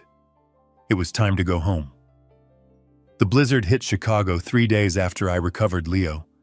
It was a whiteout, a wall of snow and ice that buried the city in silence. The wind howled off the lake, shaking the window panes of the Lake Forest mansion, like a giant hand trying to force its way in. I was sitting in the master bedroom, but I was not in bed. I was sitting in a high-back leather armchair in the corner of the room, facing the door. The only light came from the embers dying in the fireplace, casting long, flickering shadows across the floor. On the small table next to me sat a bottle of whiskey, 2 glasses, and the thick file folder I had bought from Varkov. Tony was standing in the shadows near the bathroom door. 2 of his men were positioned in the hallway, invisible in the dark. We were waiting. I knew he would come. Desperation follows a predictable trajectory. First comes denial, then panic, then bargaining. Preston had burned through all of those. Now he was in the final stage. Rage. He had lost his wife. He had lost his son. He had a piece of paper superglued to his forehead that told him he was owned property. He had no money for food, no money for shelter. The cold would drive him here. The entitlement would drive him here. He still believed deep down that this house was his birthright. He believed that if he could just get to me, if he could just scare me enough, I would sign it all back over. He thought he was the predator coming to finish off the wounded prey. He did not know he was walking into a slaughterhouse. At 2 a.m, I heard it. The sound of glass breaking downstairs. It was the kitchen window, the one near the back patio. It was the same point of entry he used when he was a teenager sneaking out to parties. He was repeating old patterns, expecting the same lack of consequences. I checked my watch. Right on time. I heard the crunch of snow and broken glass on the hardwood floor. I heard the heavy thud of boots. He was not trying to be quiet. He wanted me to hear him. He wanted me to be afraid. I picked up the glass of whiskey and took a sip. It burned pleasantly. I listened to my son moving through the house. He was breathing hard, loud, ragged gasps that echoed up the stairwell. He was likely drunk or high, or just high on adrenaline and hate. He was coming up the stairs now. Thump, thump, thump. I imagined what he looked like. The last time I saw him, he was passed out in a cheap motel. Now he would be freezing wet and manic. The footsteps reached the landing. They paused outside the bedroom door. I saw the handle turn slowly. It was locked. There was a moment of silence. Then a violent kick. The wood splintered. Another kick. The door flew open, crashing against the wall. Preston stood in the doorway. He was a silhouette against the dim light from the hall. He was wearing a dirty parka he must have stolen or found. His hair was plastered to his skull with melting snow, and in his right hand, glinting in the dying firelight, was a knife. It was a chef's knife, probably 8 inches long. He held it with a white-knuckled grip. He stepped into the room. He looked toward the bed. In the darkness, the pile of pillows under the duvet looked like a sleeping body. I had arranged it that way. "Get up," he rasped. His voice was unrecognizable. It was a growl. "Get up, old man." He walked toward the bed, raising the knife. "I am not signing anything," he muttered to himself. You are going to sign. You are going to give it back, or you are going to die. He reached the side of the bed. He raised the knife high. This was the moment, the line that could never be uncrossed. If he brought that knife down, he was no longer my son. He was a murderer in intent, if not in deed. He brought it down. He stabbed the duvet. Once, twice. He was screaming now, a wordless sound of fury. He stabbed the feathers, the down flying up into the air like snow. He stabbed it until he realized there was no resistance, no sound of pain, no blood. He froze. He ripped the duvet back, empty. He stared at the mattress, confused, his chest heaving. Click. I turned on the lamp beside me. At the same moment, Tony flipped the main switch. The room flooded with blinding light. Preston spun around, raising the knife to shield his eyes. He blinked, disoriented. "Drop it!" Tony barked, leveling a Glock 17 at Preston's chest. The two other guards stepped out from the hallway, weapons drawn. Preston looked at the guns. He looked at me, sitting calmly in the chair. He looked at the knife in his hand, as if he had forgotten it was there. It clattered to the floor. He collapsed to his knees, not from surrender, but from exhaustion. He looked at me, his eyes wide and bloodshot. "Dad," he whispered. I did not stand up. I did not rush to comfort him. I looked at him with the clinical detachment of a coroner examining a corpse. "Hello, son," I said. My voice was soft, but it carried in the silent room. I picked up the file folder from the table. I tapped it with my finger. "Let us take inventory of the last 5 minutes, shall we?" I opened the folder. 1 count of breaking and entering, I said. 1 count of assault with a deadly weapon. 1 count of attempted murder. "I saw you stab that pillow, Preston. We all saw it. The cameras saw it. That is 20 years right there." Preston shook his head, tears streaming down his dirty face. "I just wanted to talk. I just wanted you to listen. You brought a knife to a conversation," I said. "That is not talking. That is terrorism." I turned a page in the file. Add to that the kidnapping of a minor, transporting a minor across state lines for the purpose of extortion. That is federal. That is another 20 years. I turned another page. And then we have the financial crimes. Forgery, wire fraud, obtaining loans under false pretenses, identity theft. The documents are right here. The ink is dry. I closed the folder. The sound was like a gunshot. "Grand total," I said, looking him in the eye. "You are looking at life in prison, Preston. You will die in a cage. You will never see Leo again. You will never see the sun without bars across it. You are 40 years old. You will be dead before you are eligible for parole." Preston put his head in his hands and sobbed. It was a pathetic sound. The sound of a man who realizes the game is over and he has lost everything. "Dad, please," he choked out. "Please. I am sick. I need help. Do not send me to jail. I will die in there." "I know," I said. "You are soft. You are weak. You would last about a week in general population before someone made you their property." I stood up then.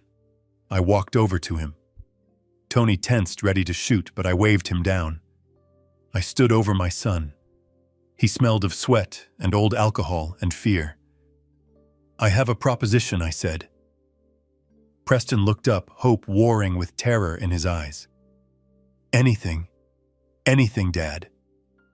"There is an option B," I said. "A way out. A way to avoid prison. But it will cost you everything else." "What is it?" he asked. I walked back to the table and picked up a single sheet of paper. It was a legal document drawn up by Sterling that morning. "You sign this," I said, holding it out. "What is it?" "It is a voluntary termination of parental rights," I said. "It grants me full permanent and irrevocable guardianship of Leo. It states that you are unfit, that you are a danger to the child, and that you surrender all legal claims to him. You will never see him again. You will never speak to him again. You will be a stranger to him." Preston recoiled. "No, I cannot. He is my son." "He was your son," I corrected him, "until you used him as a human shield, until you traumatized him to get money. You lost the right to be a father the moment you put him in that car. Sign it," I said, my voice hardening. "Or Tony calls the police right now, and Leo visits you through glass for the rest of his life." Preston looked at the paper. His hands were shaking so badly he could barely hold it. He looked at the knife on the floor. He looked at the guns. "Give me a pen," he whispered. I handed him a pen. He signed. He cried while he did it, dripping tears onto the paper, but he signed. "Good," I said, taking the paper back. "Now for the rest of the deal." I pointed to the door. "You are leaving Chicago, tonight, right now." "Where am I going?" he asked, wiping his nose. "Alaska," I said. "Alaska. I have an old friend, a man named Boris. He runs a drilling operation on the North Slope. It is brutal work. 12 hours a day, 7 days a week. Freezing temperatures. Isolation. No internet. No phone. No escape." I picked up an envelope from the table. "Here is a one-way ticket to Anchorage. Here is $200 cash. That is all you get. Boris will meet you at the airport. You will work for him. Every dollar you earn will go to paying off the debt you owe me. He will keep enough for you to eat and sleep in a bunkhouse. The rest comes to me." Preston stared at the ticket. "You are sending me to a labor camp." "I am sending you to work," I said. "Real work. For the first time in your life. You are going to learn what money actually costs. You are going to learn what it feels like to earn a meal. And if I refuse, then I call the cops," I said simply. "And you go to prison. Alaska or Prison Preston. Those are your choices. The luxury life is over. The middle ground is gone. You are either a worker or a convict. Choose." He stood up slowly. He took the envelope. He looked small in the big room. "How long?" he asked. "Until the debt is paid," I said. $500,000 plus interest. At the rate Boris pays unskilled labor, that should take about 10 years. 10 years, he gasped. "If you work hard," I said. "If you survive." He looked at me one last time. There was no hate in his eyes anymore, just a hollow acceptance. He realized finally that I was not bluffing. He realized that the father who used to bail him out was dead, killed by his own hand. "Goodbye, Preston," I said. He turned and walked out of the room. He did not look back. Tony signaled to 2 of the guards. "Escort him to O'Hare," Tony ordered. "Put him on the plane. Make sure it takes off." They followed him out. I heard the front door close. The sound echoed through the empty house. I was alone again. The fire had burned down to ash. The room was cold. I sat back down in the chair. I picked up the glass of whiskey. I took a long drink. It was done. The cancer was cut out. The wound would bleed for a while, but the patient would survive. I picked up the paper Preston had signed, the surrender of his son. I folded it carefully and put it in my breast pocket next to my heart. Leo was mine now. He was safe. He would grow up in this house, but he would not grow up like his father. He would know the value of things. He would know respect. I looked at the knife still lying on the floor. I would leave it there for the cleaning crew. I did not want to touch it. I turned off the lamp. I sat in the darkness listening to the wind howl. Tomorrow I would have to explain to a 10-year-old boy why his father had gone away on a long trip. Tomorrow, the hard work of rebuilding would begin. But for tonight, I would just sit here and breathe. I had vanished, and in doing so, I had become more real than I had ever been. My son said no one would miss me.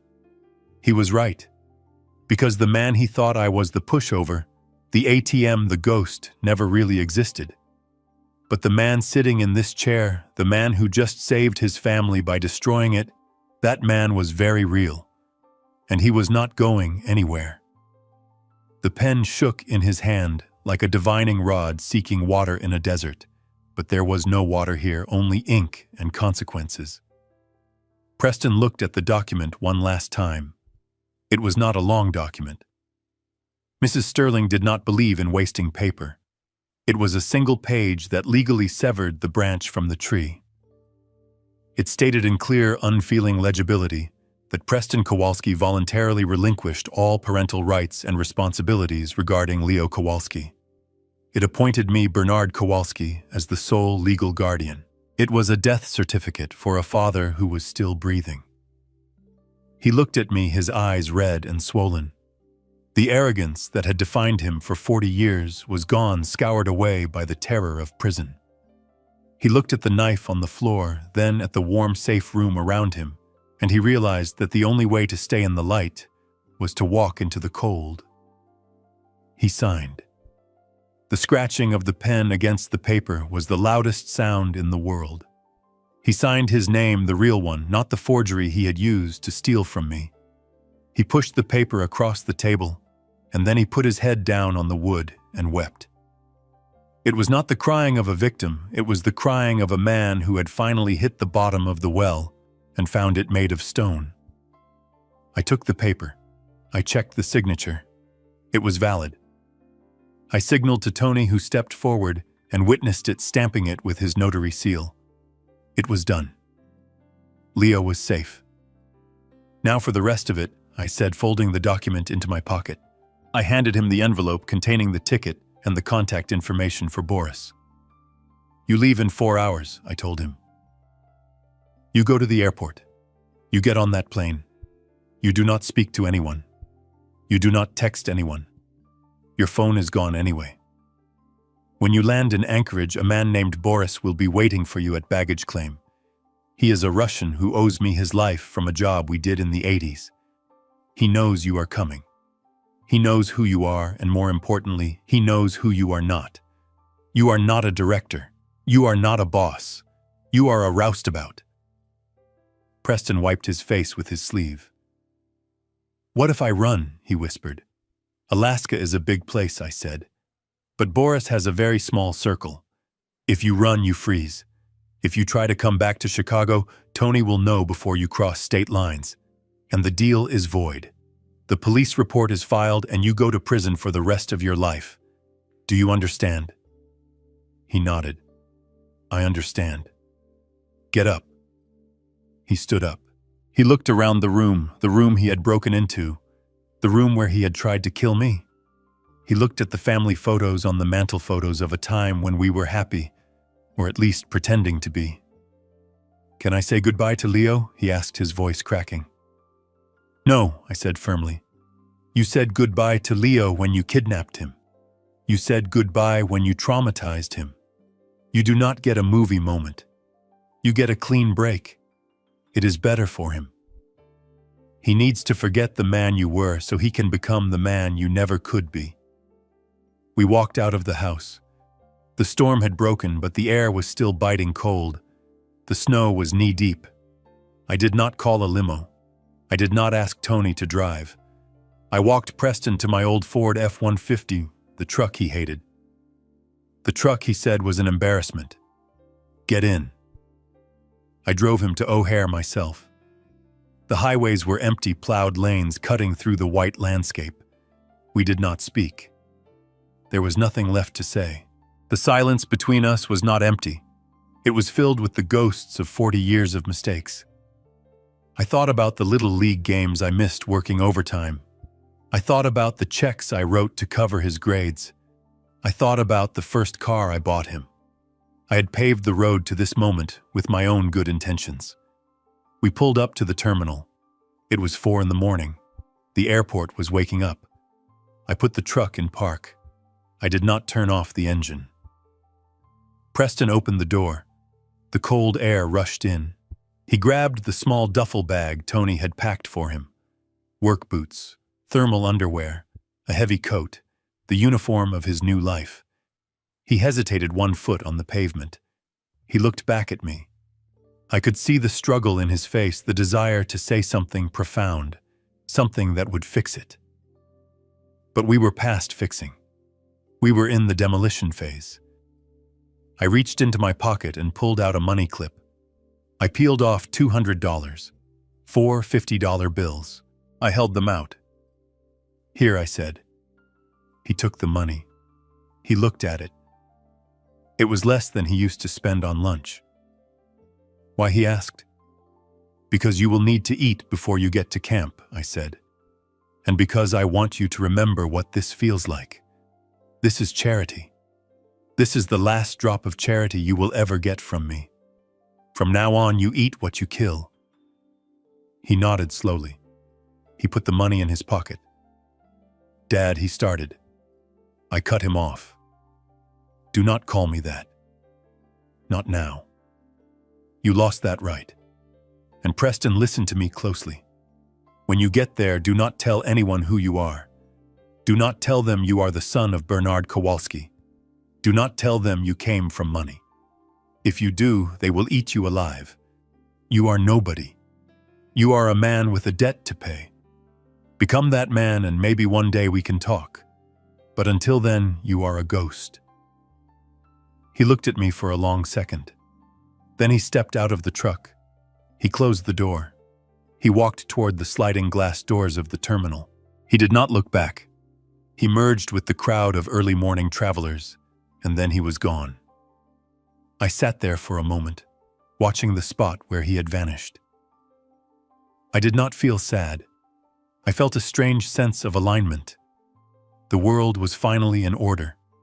The balance sheet was corrected. I put the truck in gear and drove home. I had a grandson to wake up for school. 1 year later, the seasons had turned a full cycle. The summer in Lake Forest was green and vibrant, a stark contrast to the gray winter of our discontent. I was in the backyard wearing a pair of old canvas trousers and a t-shirt. I was kneeling in the dirt holding a wooden slat in place. Next to me, Leo was holding a hammer. He was 11 now, taller, stronger. His face had lost the pinch of anxiety that used to define him. He looked healthy. He looked happy. "Okay, Leo," I said. "Drive it home. Straight and true." Leo focused. He bit his lip in concentration. He swung the hammer. Bang! The nail went in straight.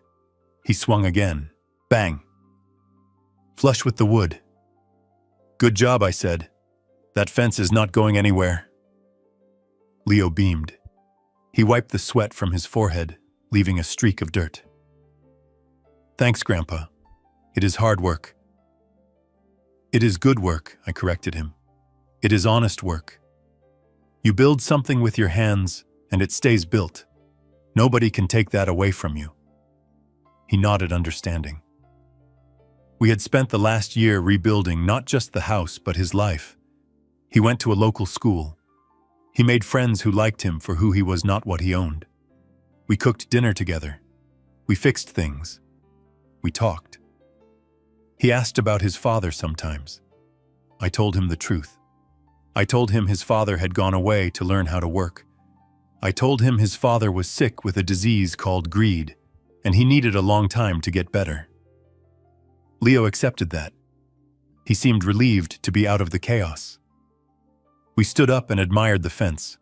It was straight. It was strong. My phone buzzed in my pocket. I wiped my hands on my trousers and pulled it out. It was a text message.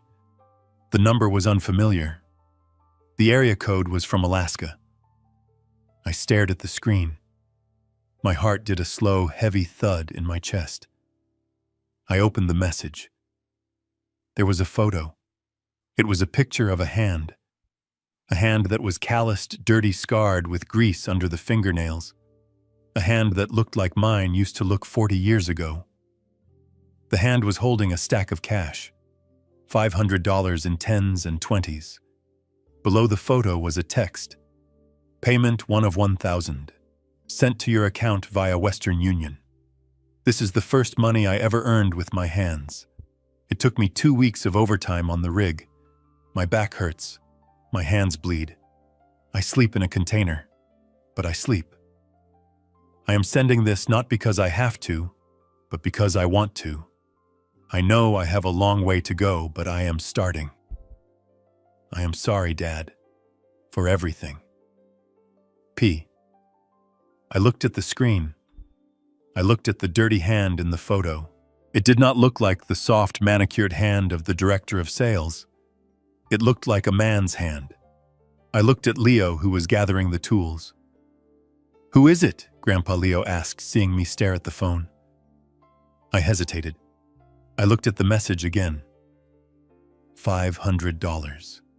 It was a drop in the ocean of $500,000, but it was the heaviest $500 I had ever seen.